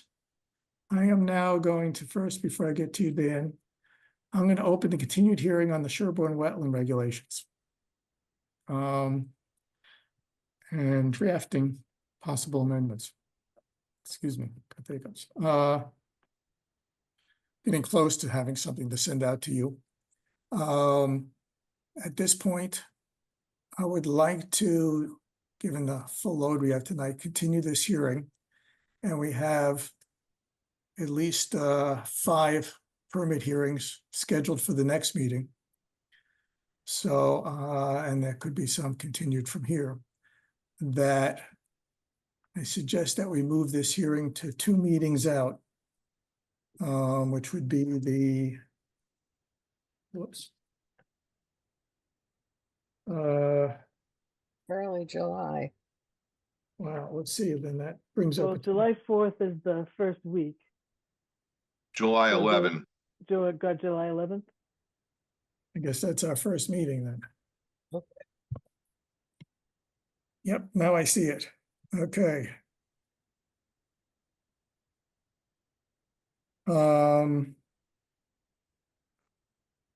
Okay, what time do we want to do it there? Do we want to, we don't know what we're getting then. Do we do it at 7:30 and then we can just keep moving it around that night? Yep. That sounds good. Okay, Second. man, you're, Motion? I guess it was. Repeat. She's on a roll. Okay, I have a second to the motion to move this the regulations related hearing to July 11th at 7:30. Third. Okay, fine. Any further discussion? Roll call vote. Michael, I, Jacob, Aye. Terry, Aye. Steve, Aye. Matt, Aye. and Big Mouth Courtney. I All I right. almost abstained. So now let me get going here with, we got Peckham Hill. Okay, notice is hereby given that the Conservation Commission of the town of Sherborn hold a virtual public hearing using Zoom technology at 8:39, a few minutes late, on the 6th day of June 2024. The request for determination of applicability hearing will be held pursuant to Chapter 131, Section 40 of the General Laws as amended, the Wetlands Protection Act, and the Sherborn Wetlands Bylaw, Chapter 17, to consider a proposal by the applicant's representative, McIntyre Engineering, for work related to a septic system replacement within the 200-foot riverfront area of a perennial stream at 14 Peckham Hill Road, map 11, lot 113. This application is available for viewing at the Sherborn Conservation Commission. All persons desiring to be heard will be given an opportunity to speak at this hearing. And I'll try to remember for once to actually do that. Okay. Take it away. Okay. Can I share my screen here? I think I can. By all means, as usual. Okay. For the record, Dan McIntyre, representing the homeowner Mike Murray, 14 Peckham Hill Road. He's in the process of selling the home and he needed to replace his septic system. So to orientate you, over on the right-hand side of the page is Peckham Hill Road. There's a long driveway coming into the house here. The well is in the front yard. The existing septic system is kind of right in the middle of the backyard. We're proposing to replace it right in the same exact location. There is a perennial stream on the other side of the budding lot, which is also developed. But the 200-foot riverfront area extends out into the middle of Mr. Murray's lot, and you can see it highlighted here. So we are working partially in the riverfront area. We don't believe there are any good alternatives to moving the system. The existing system, as I mentioned, is right here. It's already been filled and leveled. The original topography of this lot was, you can see the topography up here, was a sloping lot all the way down toward the stream. When this house was built in 1971, they kind of leveled this into a plateau. So they already built it up above the groundwater table. If we tried to move it out of the riverfront area up into here, would be going back into the high groundwater and would have to mound up the system here, which would really devastate the yard. So we can put it back, excuse me, in the same location. No changes to grades.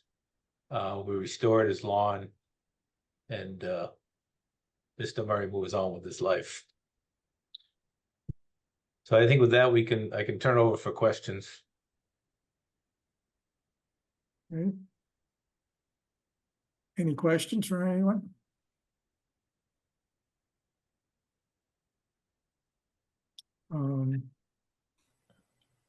It looks like there's no changes to the eventual lawn area. Is that correct? That's correct. No trees are cut or anything? No trees coming down? No. And there's no wetland, and I guess is the only wetland guess the question for Joyce is. Yeah, there's a wetland associated with the stream. There's a 100-foot riparian over here. The 100-foot wetland buffer is probably right in that same area. Okay, so there's not a lot of BVW or something along the stream. In fact, you reviewed, we replaced that septic system at 18 Peckham last year, and you reviewed it. Okay, That wetland and riverfront area last year.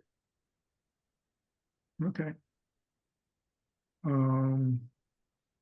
Seems, any other questions? Looks pretty This is, straightforward. yeah, this is very straightforward. I don't think it needs anything but the erosion control. No markers or anything. Mm-hmm. And no tree removal, all disturbed areas will be restored. And your is there a stockpile noted? Yes, it's behind the septic system. It's in the back. We got a Yeah. stockpile here and a stockpile Yeah, here. now I see it. Yeah, okay. And no equipment storage. I guess that's about it. It looks like one of the north arrows you have there is wrong or is incorrect. I see two. There's the locus area, and it doesn't matter for this, but Oh, Looking.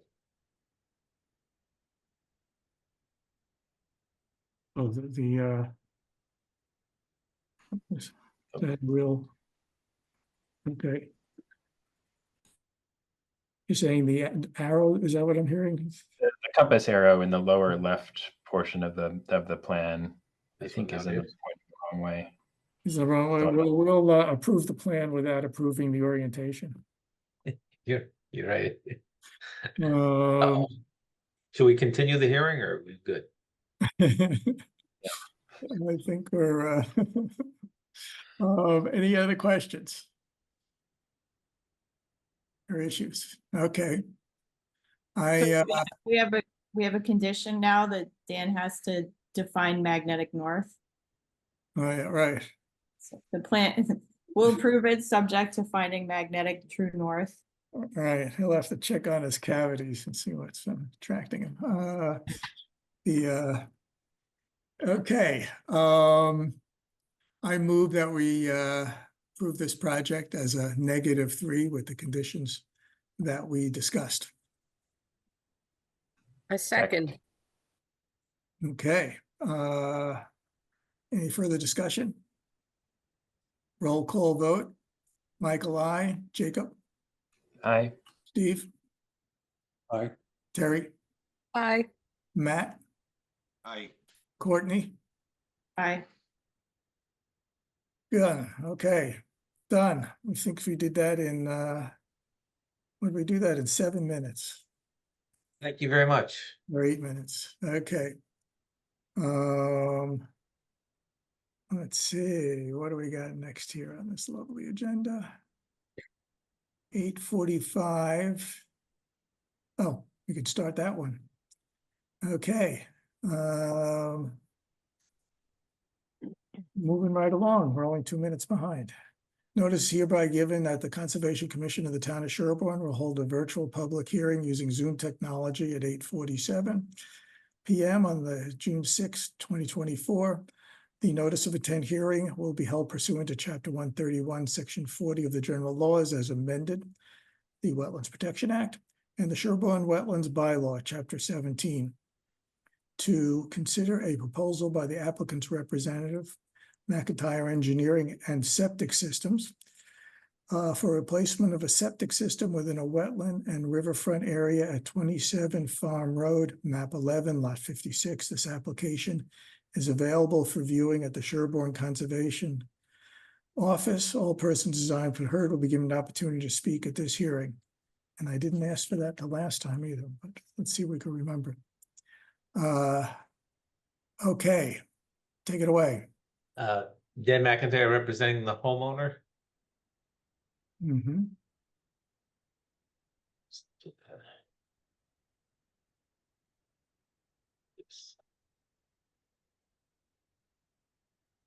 Ready.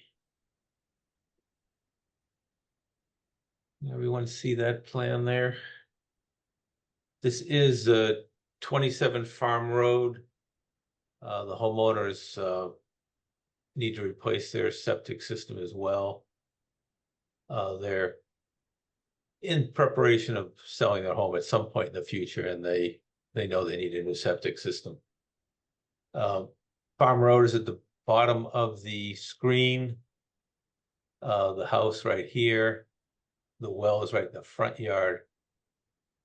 The existing system is a tank right here going to some system of some unknown size located right about in here, straddling the 50-foot wetland buffer.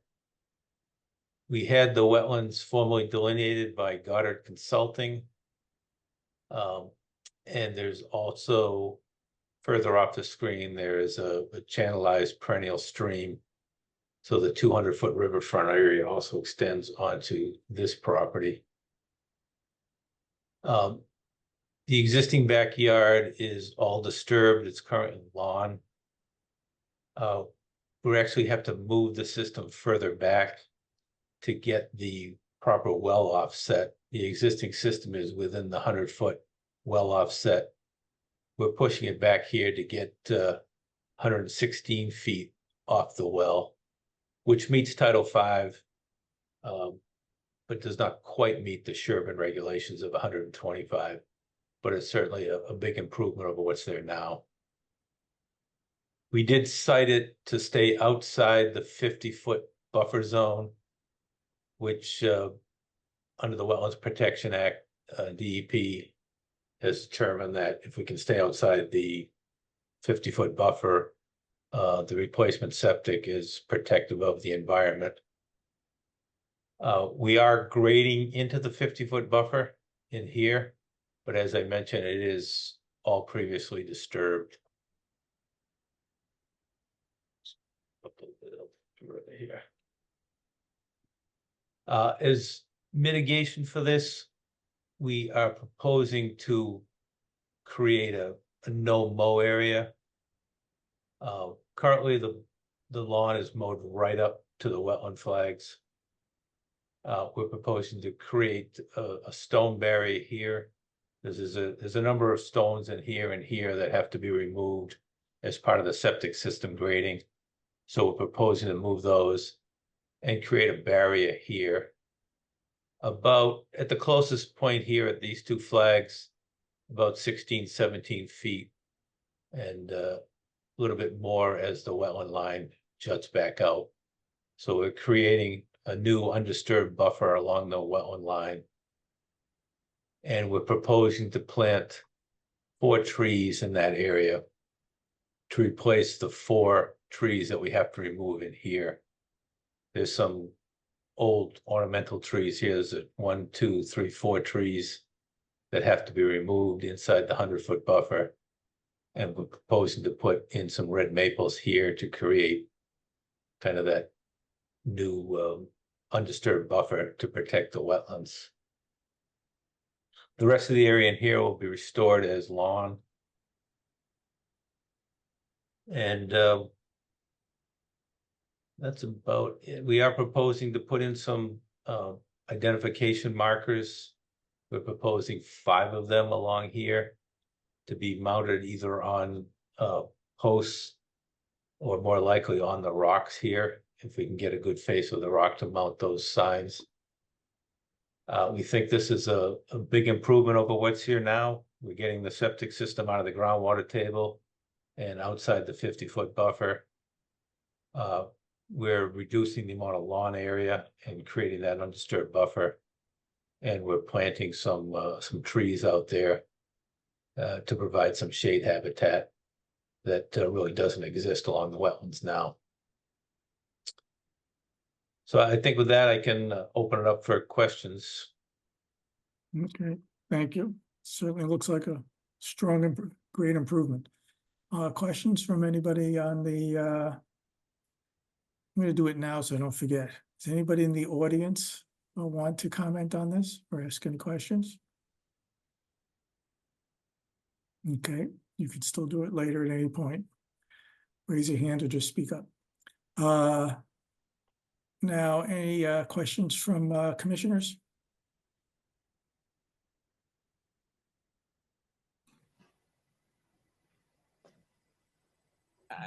I struggle to have questions because I think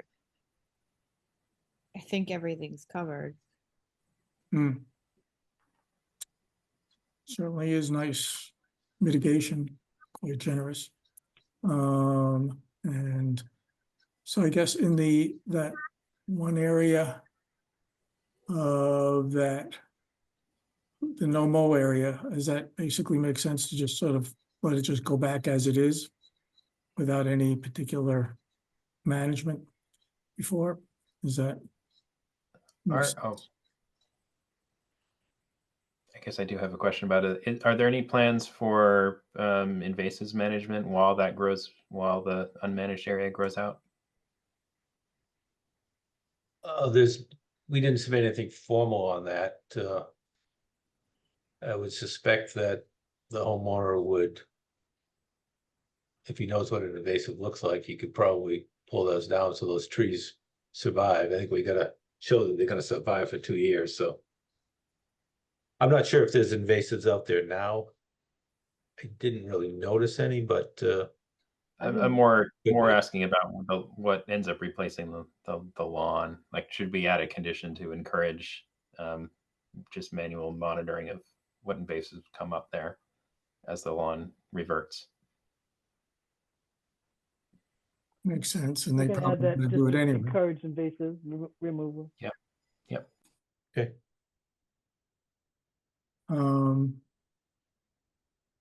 Any other questions or issues? Well, that invasive management was on my mind, but thanks, Jacob. I guess you'll have fun with lots of boulders there or rocks. Okay, Anything else before I just close the hearing? In that case, I move to close the hearing. 27 Farm. Second. Okay, any further discussion? Roll call vote. Michael, I. Jacob, Aye. Terry, Aye. Matt, Aye. Steve, Aye. Courtney. Aye. Okay. There's a draft order in the Yeah, I file. see that. I move that we approve the project based on the findings that the proposed project of decommissioning an existing septic tank on the edge of the 50-foot buffer zone, the removal of 4 trees, which will be mitigated by replanting of 4 trees, installation of replacement septic system, portion of the work, which includes grading in the 50-foot no alteration zone, which is already altered. And that will be mitigated by the installation of a rock barrier to create a no-mow area along the wetlands, closer to the wetlands of about 3,500 square feet, and the placement of 5 wetland bounds with markers. How's that?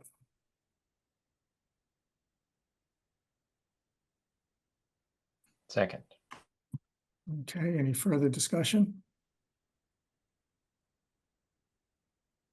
Okay, roll call vote. Michael, I. Jacob, Aye. Steve, Aye. Terry, Aye.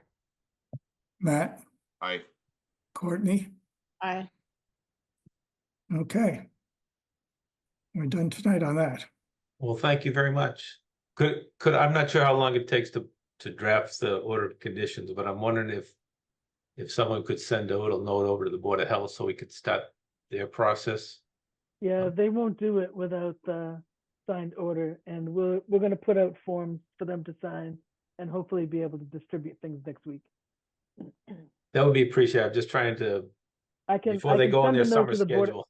I can send a note to the Board of Health, but in the past they haven't Yeah, accepted that. all righty. Well, Thank also, you very much. sure, everybody Put has out to, their ASAP to sign it. when is stuff going to be put out tomorrow? When's stuff going to be put out? I'll get it out tomorrow. I'll get some signature sheets out tomorrow. Okay, so we got a lot of things to sign, everyone. So let's just do it over the weekend. So they're roaring to go next week on Monday. Okay. Great, thank you. Sure. Let's see here. We have a minute for our hearing, next hearing.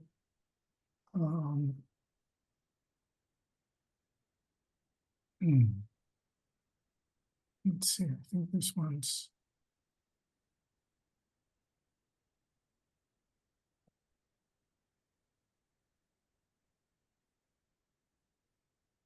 Okay.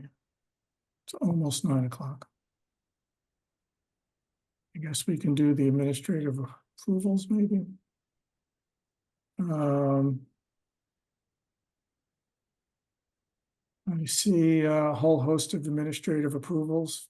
10 Spywood Road, 39 Wildwood Road, 85 Maple Street, 39 Wildwood Road, 0 Washington Street, Lot 4, 5 Apple Street, and 42 Whitney Street.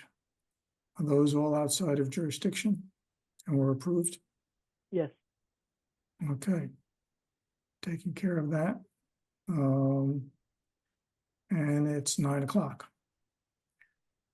Notice is hereby given that the Conservation Commission of the town of Sherborn will hold a virtual public hearing using Zoom technology at 9 o'clock on June 6, 2024. The notice of intent hearing will be held pursuant to Chapter 131, Section 40 of the General Laws as amended, Wetlands Protection Act, in the Sherborn Wetlands Bylaw, Chapter 17, to consider a proposal by the applicant Bob Murchison for the construction of a single-family home with a portion of the work within the buffer zone at Lot 2, 0 Washington Street, Map 7, Lot 49.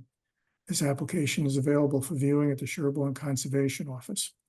All persons desiring to be heard will give the opportunity to speak at this hearing. We have all the green cards and everything else set. Yes. Okay.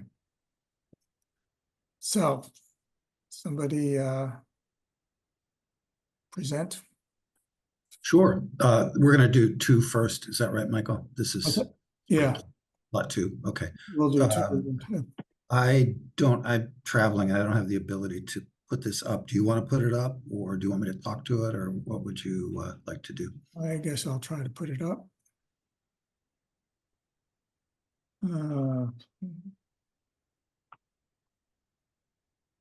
Let's see, Joyce, are you actually able to do that kind of stuff? Yep. Yeah.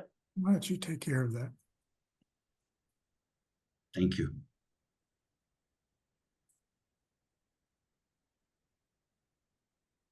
So just to kind of set context, we're back to Greenwood. This is the area along Greenwood Street that was the subject of a 40B. The 40B was denied, I think, as most people know. And the desire on the part of the community was that we come back with, or that they wanted to see local compliance for these homes, and that's the process that I'm going through now. Lot 1 and there are 4 total. Lot 1 and Lot 4 do not get into the buffer zone at all, and we have administrative approvals on those, and we're moving forward through the process. The first Lot 1 was approved for a well and a septic last night. So what we're here tonight to talk about is Lot 2 right now, and then in a few minutes, Lot 3. And in these 2 lots, we do unfortunately get a bit into the buffer zone. On Lot 2, which is what we're talking about now, if you look, so kind of in the middle of the page, you'll see that we're doing grading, which is approximately from the 100-foot buffer line into about the 80-foot buffer line. And that grading is, I mean, I would call it fairly minor grading, but it is obviously into your buffer zone. And then the well is, if you bring up the plan, I like to use the lower one, Michael. I find that one's, yeah, there you go. You're talking about, okay. And if you see the well, what we're actually going to do is bring that well line down. And I can't tell you exactly, we're going to come back to you with a plan, but I'm working on, because I realized that well line is very much into the buffer zone, and that's kind of unnecessary, obviously. So we're going to bring that back down to outside of 100 feet as much as we can. We do have a 50-foot setback from the septic system that we have to comply with. So again, I'll get you that exact plan sooner rather than later. And then you see the well itself is at approximately 98 feet. So we're just into the buffer zone there. And you say, well, why do we put it there? Well, you can see that it's 151 feet to the septic system. So that was the, the required local distance to the septic system. So that pushed us into about approximately 98 feet off of the wetlands. So the impact there is going to be pretty minor, and we're going to be able to get most of that well line outside. And then what you're left with is just in the upper right-hand corner of the plan, there is, sorry, I'm just getting oriented. Yeah, in the upper right-hand, yep, right there, thank you. We've got grading that's in, as I said before, in the 100 to 80 foot area there.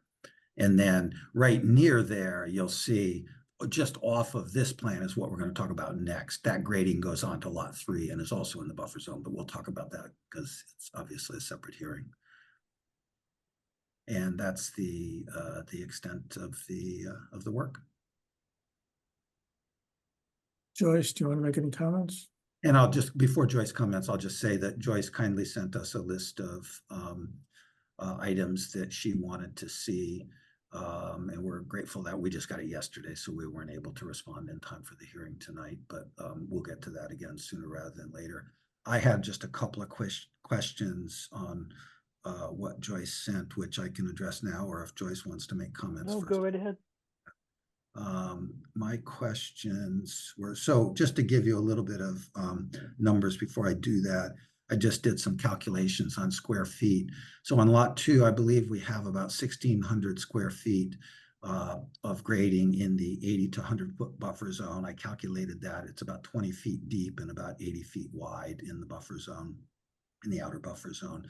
And then the drill, the well area, I calculated at about 200 square feet in the, what I'll call the 90 to 100 feet buffer zone, with a total impact of about 1,800 square feet.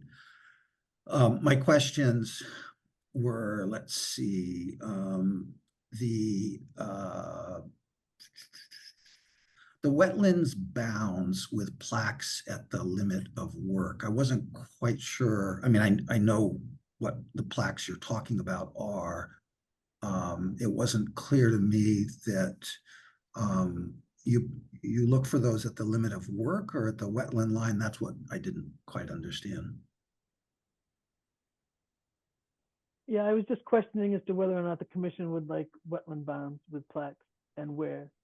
I'm sorry, Joyce, say that again. I didn't hear you. Sorry. I was looking to see if the commission wanted to set wetland bounds. Usually they set them up for new construction.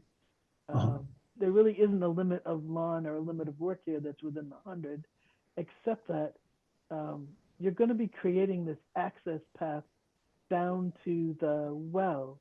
How are you going to stabilize that? Because it's going to be a slope that goes, you know, right down to the. Sure, I anticipate to both wells actually. Well, let's focus on this one since that's the one up right now. But on this one, and the other one is more substantial, absolutely. What I would say about this one is I think we'll be able to mostly get down to the drill area, staying out of the buffer zone. And then obviously we'll need to effectively park right on the edge of the buffer zone to drill that well at whatever it is, 98 feet or whatever.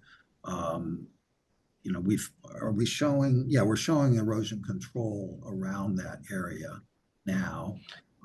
If you're suggesting that we move the erosion control, we're certainly happy to do that. If you think there's a better way to do it than we're showing. Bob, going back to your question earlier around where the wetland bound markers should go, we need to see the post-project edge of lawn limit, sort of edge of where the landscape areas end. The purpose of putting them there is such that you can figure out whether the edge of the landscape area stays where it's started out. But we don't have that on the plan yet. Well, so I guess what I would say, and maybe I'm not fully understanding, Jacob, thank you for the answer, but I'm not fully understanding. Really, with the exception on lot 2 of that grading area in the 100 to 80 up in the right-hand corner of the plan, right? My sense is that will be replanted and go back to a fairly natural state. I don't see that as really being an area that the homeowner would use. It'll obviously, we need to grade it out in order to, by the way, that grading that you see there is really for the septic in lot 3, right? Which is off the plan. So it's a little bit confusing. Why would we be grading there? And it's because we need to do that grading to build the septic next door on lot 3. But my sense is that won't be, like in the future, an area that becomes in use, so to speak, right? It'll go back to a natural state. Okay, so then we'd like to see that indicated on the plan and then put a bound at the edge of it. Well, so I guess I apologize because I don't do this very often. you want a permanent, when you say a bound, you want Yeah. something permanent. Yes, And we want the plan to show where the edge of the lawn is going to be when the Well, project the is edge done. of the edge of the lawn will be outside the 100-foot buffer, is what I'm Right. trying to say. And you need to show that on the plan so we can see Yeah, that. absolutely. That was in your Right. email, and we certainly can do that. Yes, absolutely. Yep. So we might have a better idea of where to put markers once you revise the plan for the water lines and moving the erosion control barrier, because you're not going to be cutting down all the trees between the two wells. No, not at all. No. So my understanding would be is that you're just going to cut down the minimum number of trees necessary to get something down the hill. Well, for lot 2, we'll be obviously cutting trees in that 100 to 80 that we need to grade out, right? That area in the upper right-hand side Right. of the No, plan. I was talking about the well, but yes. The well itself, hopefully, I mean, it just depends on when we get on the ground, what's right there. We have some room to shift a little bit right or left to avoid a tree if we can do that, which obviously we will do. But I don't anticipate much tree cutting. We'll have to find a path. Well, actually, most of the path to the well is in outside the buffer zone anyway. But right when we get to the well, we'll need to set up the truck, and we'll need to figure out what needs to come down in order to make that happen. But it's a small number, if any. That area, my recollection is that area is fairly lightly wooded. It's not heavily wooded there. But when we get out there and stake it, and I understood, Joyce, that perhaps the commission would want to do a site walk, and I'm happy to stake that area out so that if you want to come and look, otherwise I can go and figure it out and report back to you, whatever suits you all. I would think that we would have for most notice of intents, we have a site. Sure. Well, I welcome you to the property. You've obviously been on this property multiple times already, but No, it'd be good to stake out the well. Yeah. And to stake out where the grading is going to be. Yeah. So absolutely. that we could see, so you could mark what kind of tree cutting Yes, is going to absolutely. be done, which would be important, whether you want to put markers on the trees, tape or something like that on the trees you plan to cut. So we could get a sense of the order of, so we can know how much cutting is going to be done. Sure, of course. And so were there other, besides a site visit and marking about tree cover and then trying to see where the well line is and where the erosion control ends up, what other issues did you have, Joyce? Where they were all clear? Just the things that, like, these are just things that are somewhat administrative, is the Appendix D of the wetland regulations, that is a form in there. So there was really no project narrative describing, what the work is. You stated it, and you're going to revise the plan to reflect it. So I, generally, at this point, I'm not sure how necessary that is, but that is normally required for a notice of intent. Well, I can certainly put together a few sentences, Joyce, to describe the grading in the outer buffer zone. Similar to the email I wrote, frankly, right? Yeah. Where I kind of laid out approximate square footage. Well, so Desheng knows he's going to be revising the plan. He's familiar with the table. He does a very good table.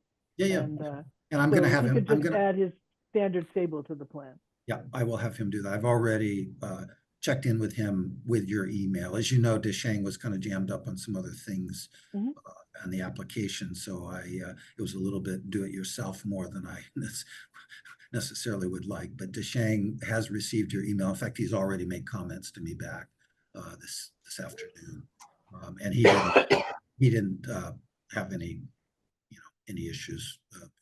We're happy to comply with the nicely articulated needs that you told us. So. I guess then, so I guess it's fairly clear what the next steps are, and we'll do the site visit. Is there one other little question I have is the grading in this up there where you bring out, when you tie in the 213 contour Yeah. all the way over there. That looks like, I'm trying to figure out, is there gonna be fill that's brought in there? It looks, or I guess, do you really need to go that far in the, since you're also in the buffer zone? And whether there's any, trying to get a sense of what the topo lines are, whether you need It's to. a little hard to see. Yeah. I'm just curious whether, if there's any fill, we need to know about that. Yeah, I mean, Michael, as I've said before, what I've realized is that the best thing to do, if you need to fill in the buffer zone, I don't know that we do, but if you need to fill in the buffer zone, we'll use cuts from elsewhere. Obviously, we'll have a cut for the basement, and which is right on the property, and we'll just move that. You know, that's all virgin land, and we'll use that cut for the fill in the buffer zone rather than I seek to avoid bringing any outside fill into the buffer zone. I don't see why I need to do that. I would prefer no fill to minimize the grading. Well, that's what I'm saying. Yes, I'm just saying if we need to need to bring fill on, and I don't know what the cut fill is on this. If we need to overall bring fill on, we'll keep that well out of the buffer zone, and we'll use the cut because clearly we have to do a cut Right. the house, and we'll use that fill in the buffer zone itself. I guess there's a sort of a revegetation plan for that, all that graded area, as to what's going to be done there. Yeah, I mean, I That guess you need to have. I would obviously look for what, want to know what you guys are interested in. My experience in an area like this is it wilds back up pretty quickly. When I've done wells in the buffer zone in the past, it's doesn't take a lot for it to get right back to where it was pretty quickly. But you guys are the experts on this. Well, we'll find out when we do a site walk and look at that graded area. We'll have a better sense of things. Yeah, absolutely. Any other questions from anybody else that he should be working on, and get a site visit, and we'll just continue the hearing?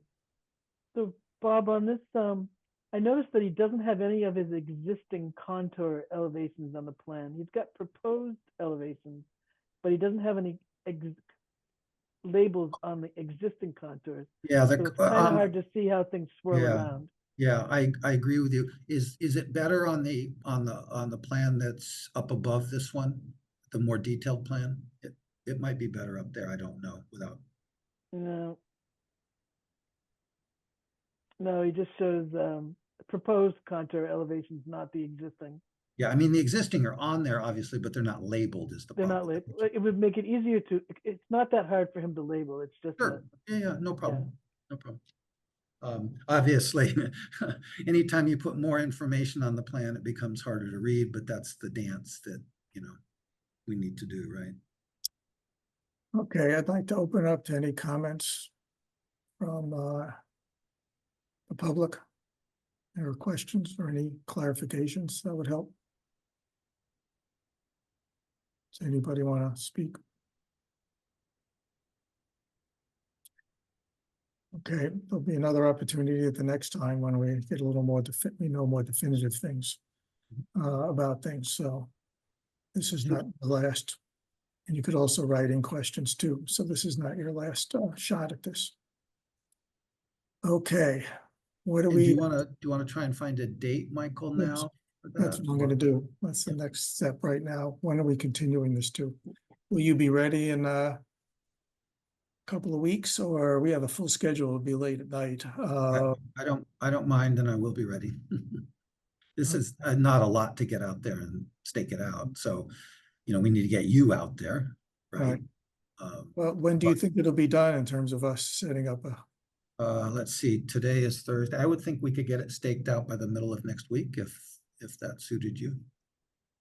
Okay. Just before we continue this, what, for the commission. Hmm. While we're mostly here, whether we set up a time for the site visit, presuming that it's gonna be staked out.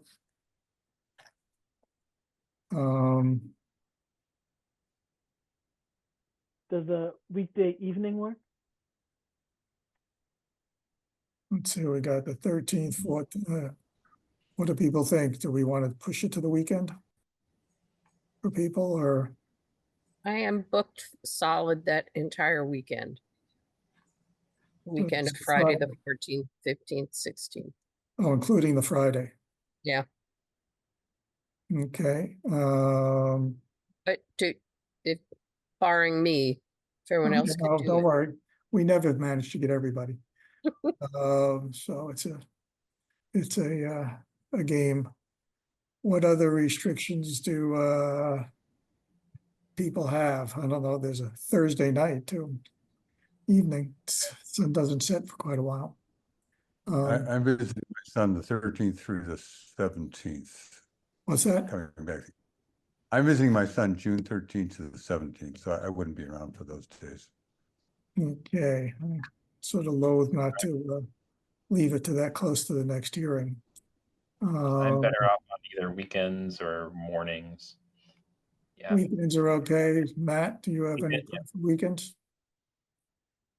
I'll honestly, I've got so many kids that things change daily. So set it and I'll do my best to be there.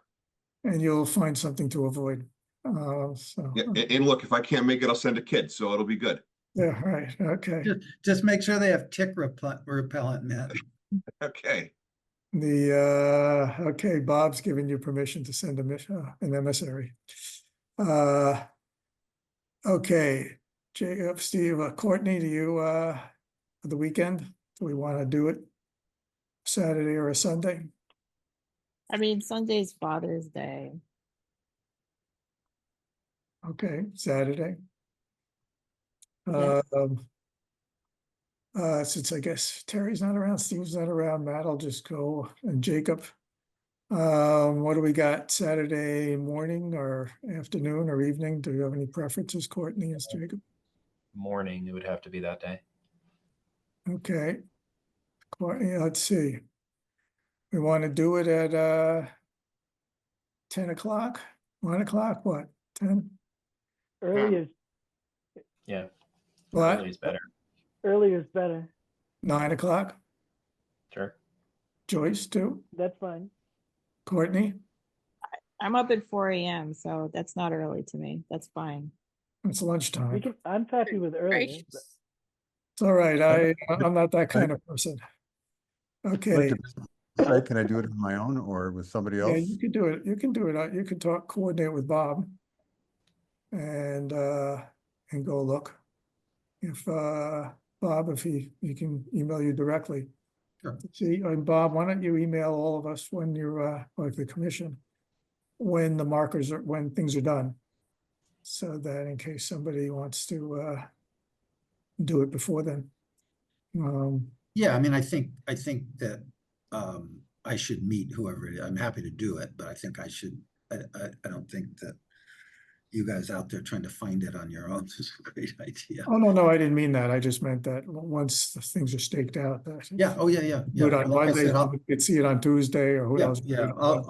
I have to get, Deshang and I do it together. I'm the guy on the dumb end of the tape, and Okay. Okay, so Steve or Terry or anybody could always reach out to Bob. To try. I would anticipate middle of next week, we could probably get it done by. So if you want to come before the weekend. Okay. That would. I know you can't, but whatever. People could try it or So- do it afterwards. You could also try it after the Saturday too for the others. Yeah, See- because you're meeting on the 20th, is that right? Correct. Okay. Okay. Well, obviously, we haven't talked about lot 3, but we'll do both on the same sidewalk, presumably. All right, we'll move on to that. Let me continue this. What time do we want to do this, Joyce? 9:45. Does that work, Bob? We have a lot of hearings. I'll set my alarm. Okay, fine. I That's about move that 45 we- minutes after my bedtime, but that's all right. All right. I'm fine. Or you're allowed to show up in pajamas here.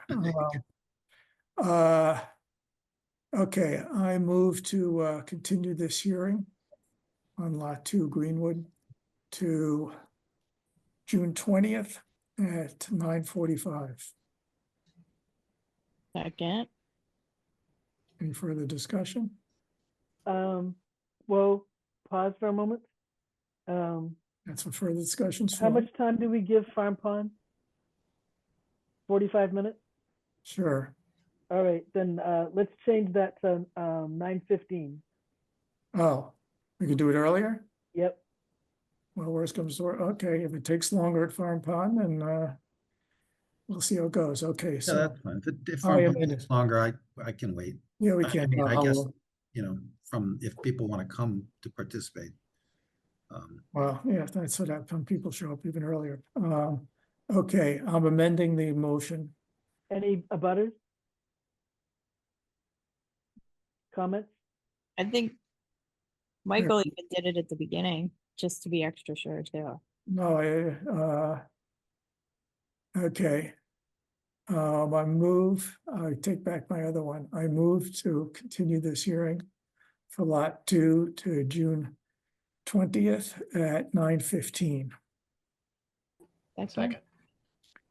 Any further discussion? Roll call vote, Michael, I, Jacob, Aye. Terry, Aye. Steve, Aye. Courtney, Aye. Matt. Aye. Okay. We will now open the next one. Notice hereby given that the Conservation Commission of the Town of Sherborn will hold a virtual public hearing using Zoom technology at 9:27, a little bit late, on June 6, 2024. The notice of intent hearing will be held pursuant to Chapter 131, Section 40 of the General Laws, as amended, the Wetlands Protection Act, and the Sherborn Wetlands Bylaw, Chapter 17, to consider a proposal by the applicant Bob Murchison for the construction of a single-family home with a portion of the work within the wetland buffer zone at Lot 3, 0 Washington Street, Map 7, Lot 49. This application's available for viewing at the Sherborn Conservation Commission. All persons desiring to be heard will be given the opportunity to speak at this hearing. Do we have all the green cards and everything else for this thing? Yes. Okay, Courtney, why don't you take care of this hearing here? All right. Okay, thank you. Bob, you want to take it away? Sure, absolutely. So this one, this is a little more invasive than the last one, in that why don't we start with the grading, which was, now to orient you, this grading is right next to the grading we were just talking about on Lot 2. So this grading is also, grading for the septic system is also kind of in that, what I'll call roughly the 100 to the 80-foot zone. And so it's fairly similar on the other side of the line. It's not a large area, but that's the grading there. That's just into the outer buffer zone. Exactly. Yep. And then with this one, so the water line, we're going to adjust it, as I said before, to get it back as much as possible out of the buffer zone. But with this one, it's a little tougher because, as I said before, we've got a 50-foot setback. We also, I think, are going to want to not be in that slope that grading out, right? We're not going to want to put the water line in that slope. We'll probably put it at the toe, which will have us into the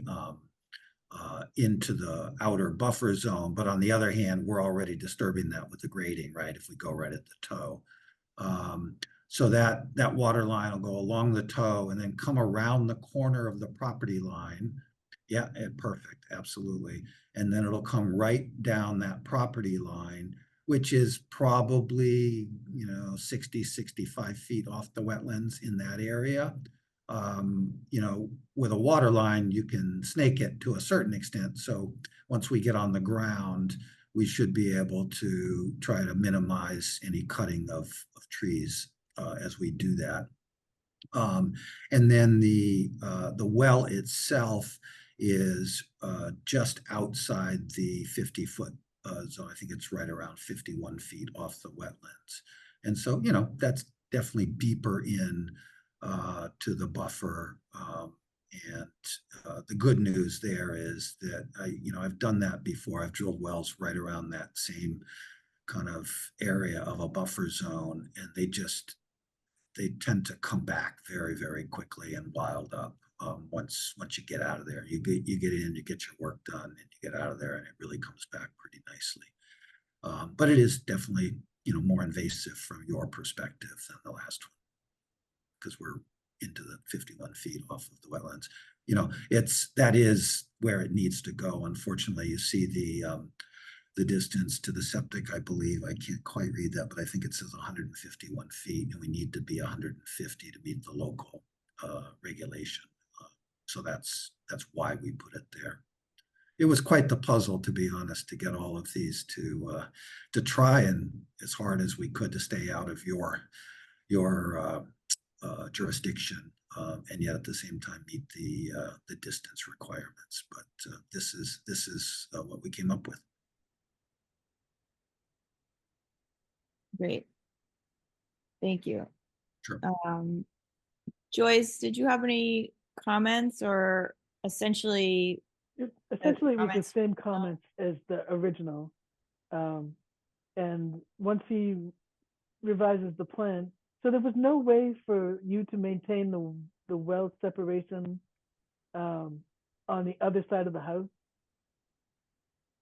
The well separation. So I mean, you no, got no, unfortunately. Okay. Yeah, believe me, Joyce. I mean, I've gotten pretty good at this puzzling over the years, and I puzzled over this one a lot. And Okay. with engineer, with actually it was Francis Deshang's apprentice that I worked with, and we spent a lot of time. This really is optimized, to be honest, for staying out of it's as much out of your zone as possible, out of your purview as possible. All right. I can promise you we did our best.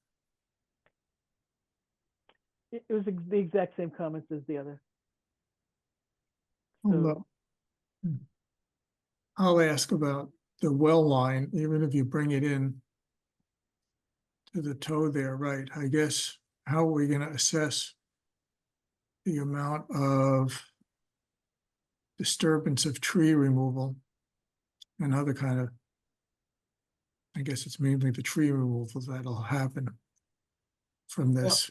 I wouldn't think there'd be, Michael, any additional tree removal beyond, because we're already doing that grading down to that 209 line.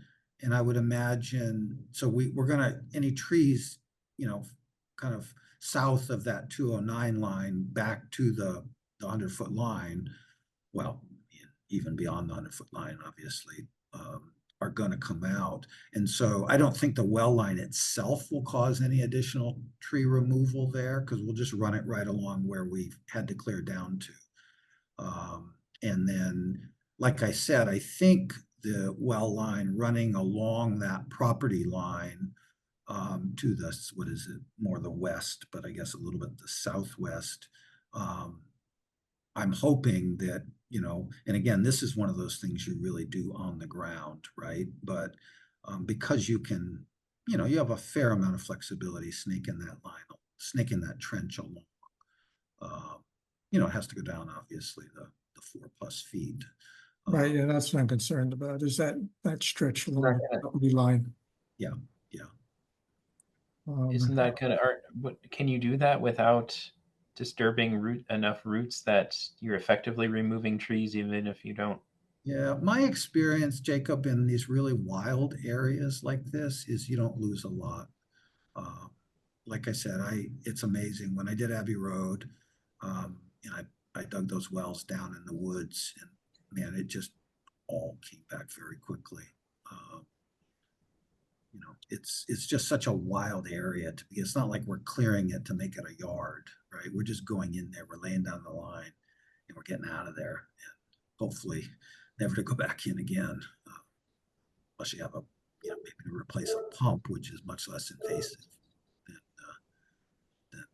most Right. activities. So you're still gonna have to mark an edge of lawn on this one because there's much more. Yeah, I guess what I would say is that on this one, I don't see any lawn in the buffer zone at all. As long as you mark that, that's fine. Yeah, no, I don't see any lawn in the buffer zone. Just that grading, which won't be lawn, obviously, because it's kind of a slope, right? Mm-hmm. No, it's just a matter of marking that out. Yeah. Well, I mean, what you want me to tell you is where the lawn ends, right? Right, exactly. We can certainly do Well, that. I mean, or another way of saying that is we want to know that or whether there will be any trees or lawn in the buffer zones. So if Right. there's not, then Yeah, indicate that somehow on the plans. Well, there will not, I can tell you right now, on neither of these two plans, will there be any lawn in the buffer zone. There will be some grading that will be replanted, obviously, in the buffer zone. That's what we're talking about, but I don't see any lawn on either plan, buffer zone, which is great. The fact is that we got lucky, right? We've got the room to have a nice backyard for these homes without getting into the buffer zone. And by the Are way, you going to identify these wells, but you're going to have the surveyors stake them out exactly? before they're drilled, certainly, yes. What about for the site visit? No, we'll stake them from taping, which, as Joyce will tell you, is reasonably accurate. We'll be able to have a very good idea because we've got the wetlands flags to triangulate from.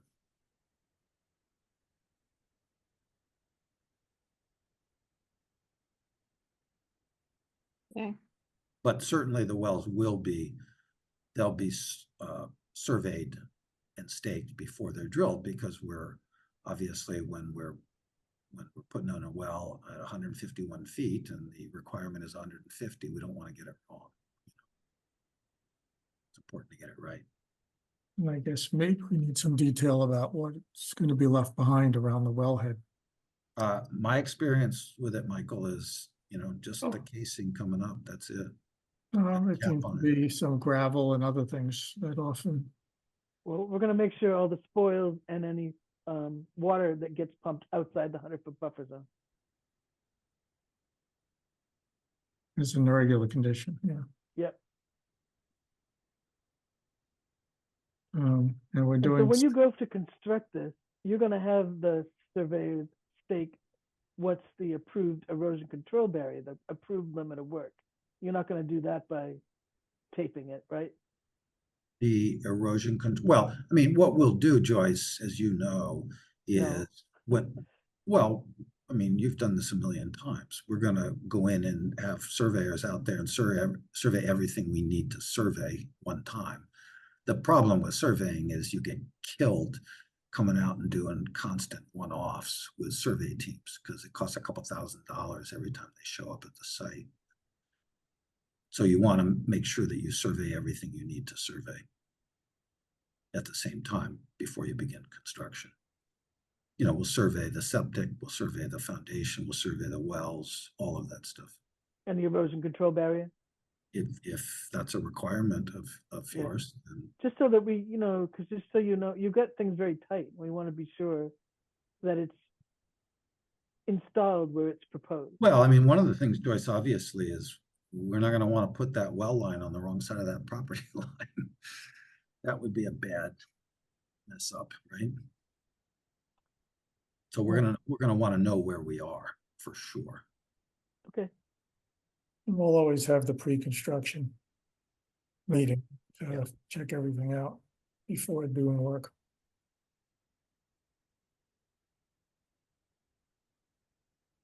Any other comments? Anyone from the public can also raise their hand if they want to say anything. I have a question. Both these lots have no previous construction on them. These are undeveloped. They've certainly been soil tested, but that's the only thing I'm aware of, Steve. Okay, so there's no, okay.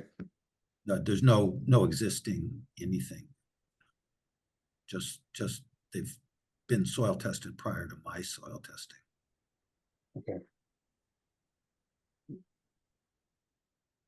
And actually, there was construction done on the walking path easement, right? I assume that some construction work, Joyce, must have been done. I know you did the actual survey of that a million years ago.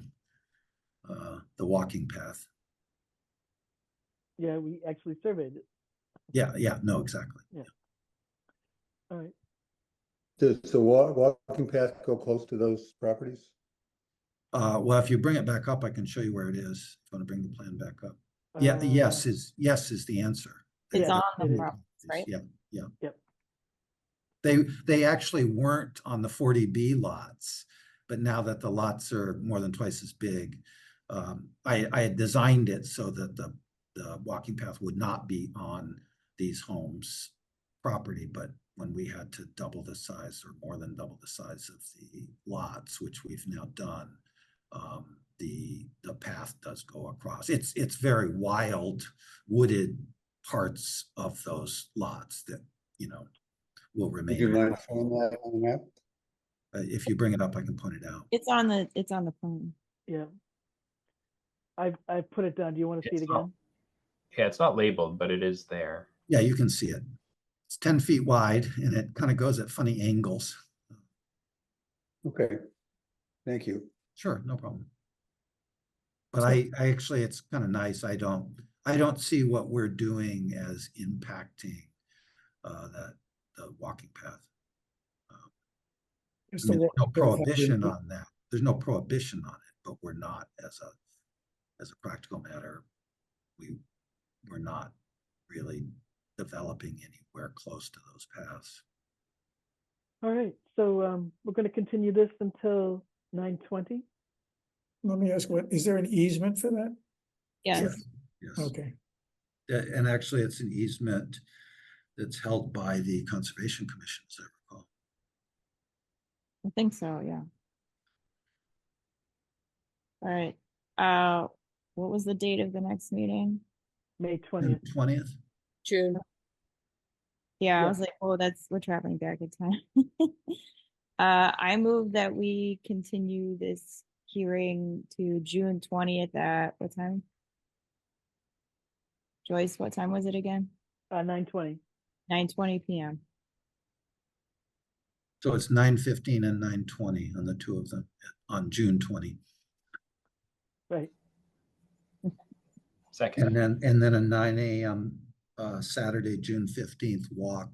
And when we do that, I would suggest there's sort of a little area to pull off that you can park safely.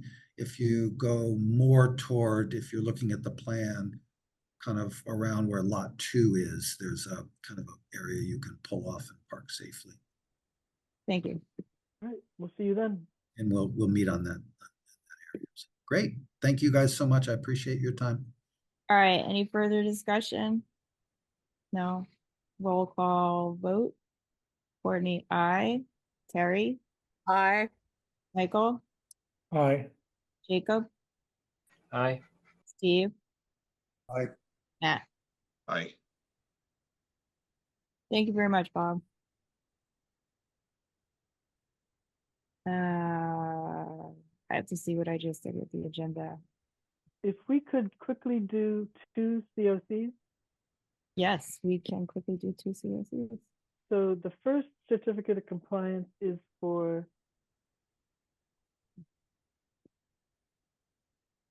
this is the as-built plan.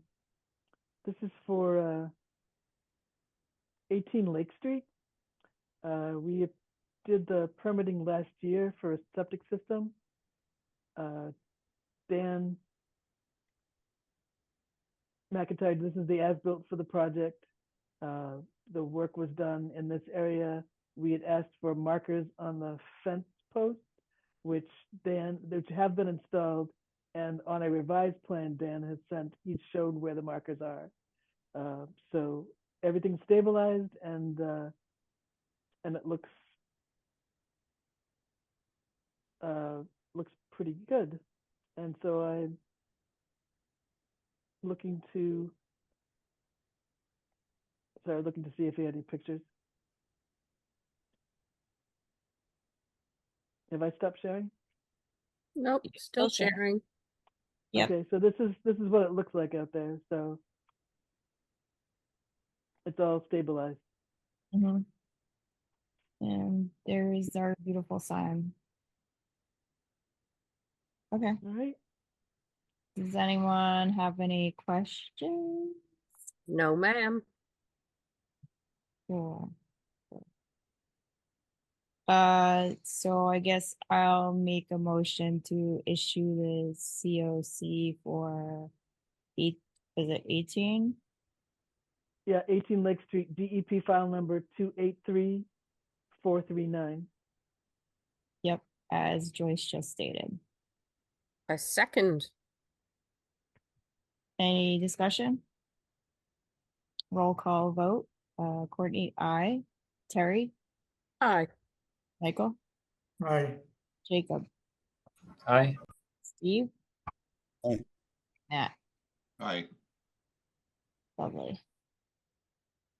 And then you have one, Courtney? Yes. I had closed I had closed the folder because my computer is like overheating with the strain of this. Let me just grab it real quick.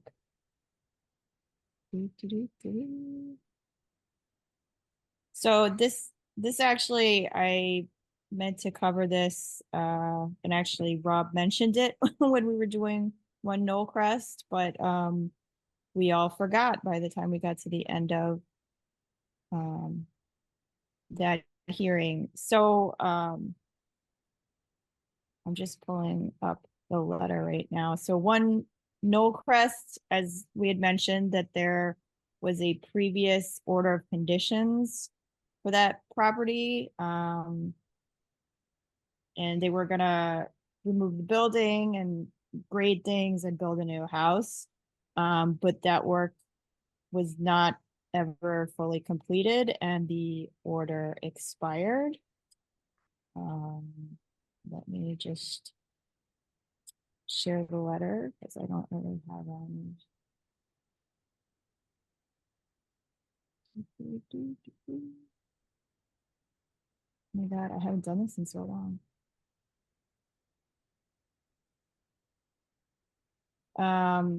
So we just have the letter from Rob stating that the only part of the work that was completed was removal of the existing buildings on site, the demolition, the grading, and the construction of the house never occurred. So they are looking for a a partial COC or COC. That would be if you're Partial doing a work complete. completion. Can you say that for me, Joyce? What did you say? Yeah, you're gonna, because you have a new order, so you're gonna do a complete certificate of compliance. Right. Okay. We're going to issue a certificate of compliance, and only that part of the work that they've certified in the letter was completed. And it was kosher because the building was in fact removed. So does anyone have any questions? We need to close this out because we're issuing a new order and DEP is going to get upset if we have lots of open orders for the project. Yeah. If nobody has any concerns, I'm going to move that we issue a COC for one Knoll Crest Farm Lane. Can I have a second? Do you want to just read that particular number so that we can distinguish it from the new guy? Yes, that is a very good point, Terry. I think you win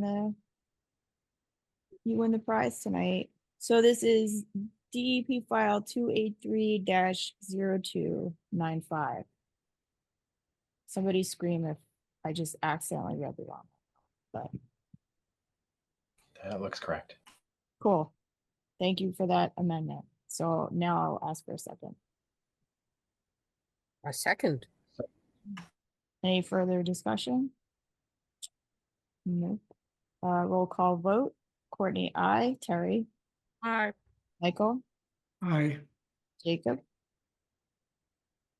Aye. Steve, I, and Nat. I, Yay. Flying right along, we have one warrant in the folder.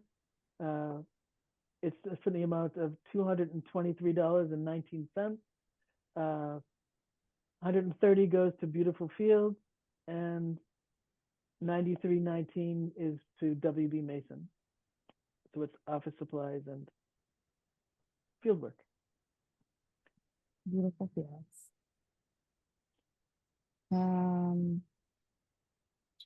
I'll do I can do one other little agenda item on the affordable housing projects. You got to approve that first.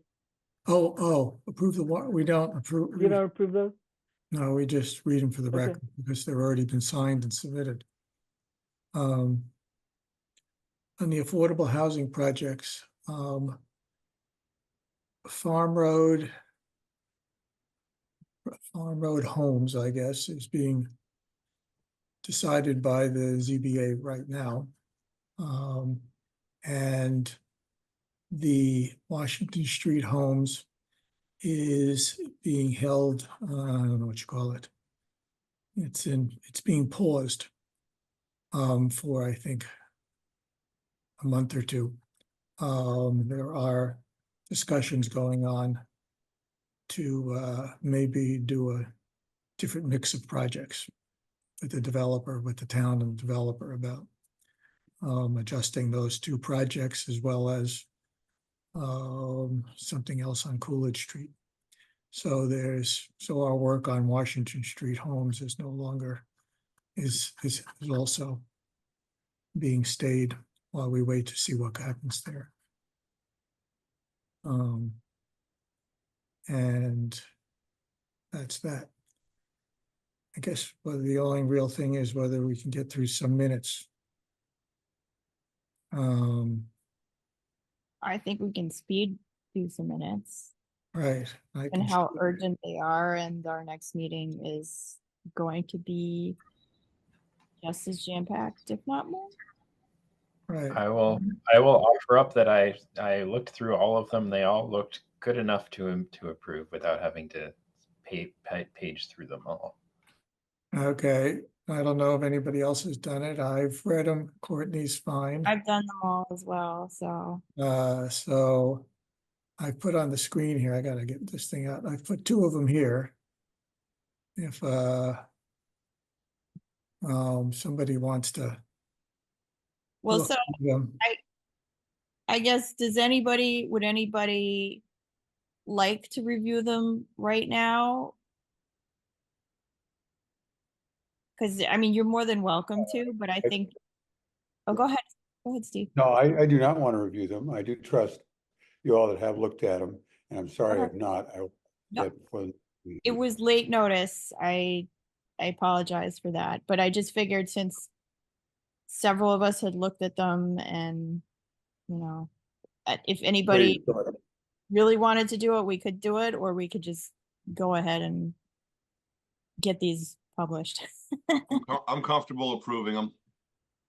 Thanks for the vote of confidence. You got it. Question of order, do I abstain since this is before any time that I knew anything about Conservation Commission? It's up to you. Some people like to abstain. Some people are just like, sure. I think you did a good job with those minutes. I think we have enough people who are willing to vote on them that if you feel weird about it, you can abstain and it's not a problem. Yeah, I trust y'all. Then I move to approve the minutes of May 4th, 2023, May 18th, 2023, June 1st, 2023, then April 4th of 2024, and May 16th, 2024, with many thanks to Courtney. And I second that motion. Not that I'm thanking myself, but Thank you, Courtney. Let's Cheers. approve these. Okay, because of any further discussion? Roll call vote. Michael, I, Terry, Aye. Jacob, Aye. Steve, Aye. Courtney, Aye. Matt. Aye. Okay, wow, we're making some progress here. Yeah, I appreciate everyone's vote of confidence on this. I'll, That was a I'll lot take, of work, Courtney. Good job. I'll take care of processing them tomorrow. Getting them in. Okay, We done? I guess we can move to adjourn. I don't think there was anything. I have too many windows open. I don't even know what the agenda is anymore. So, do you want me to move to adjourn? Sure, I move to adjourn. I'll second. Second. Any discussion? No. Roll call vote. Courtney, aye. Terry, Aye. Michael, Aye. Jacob, Aye. Steve, Aye. and Matt. Aye. Yeah, we did it. Good job.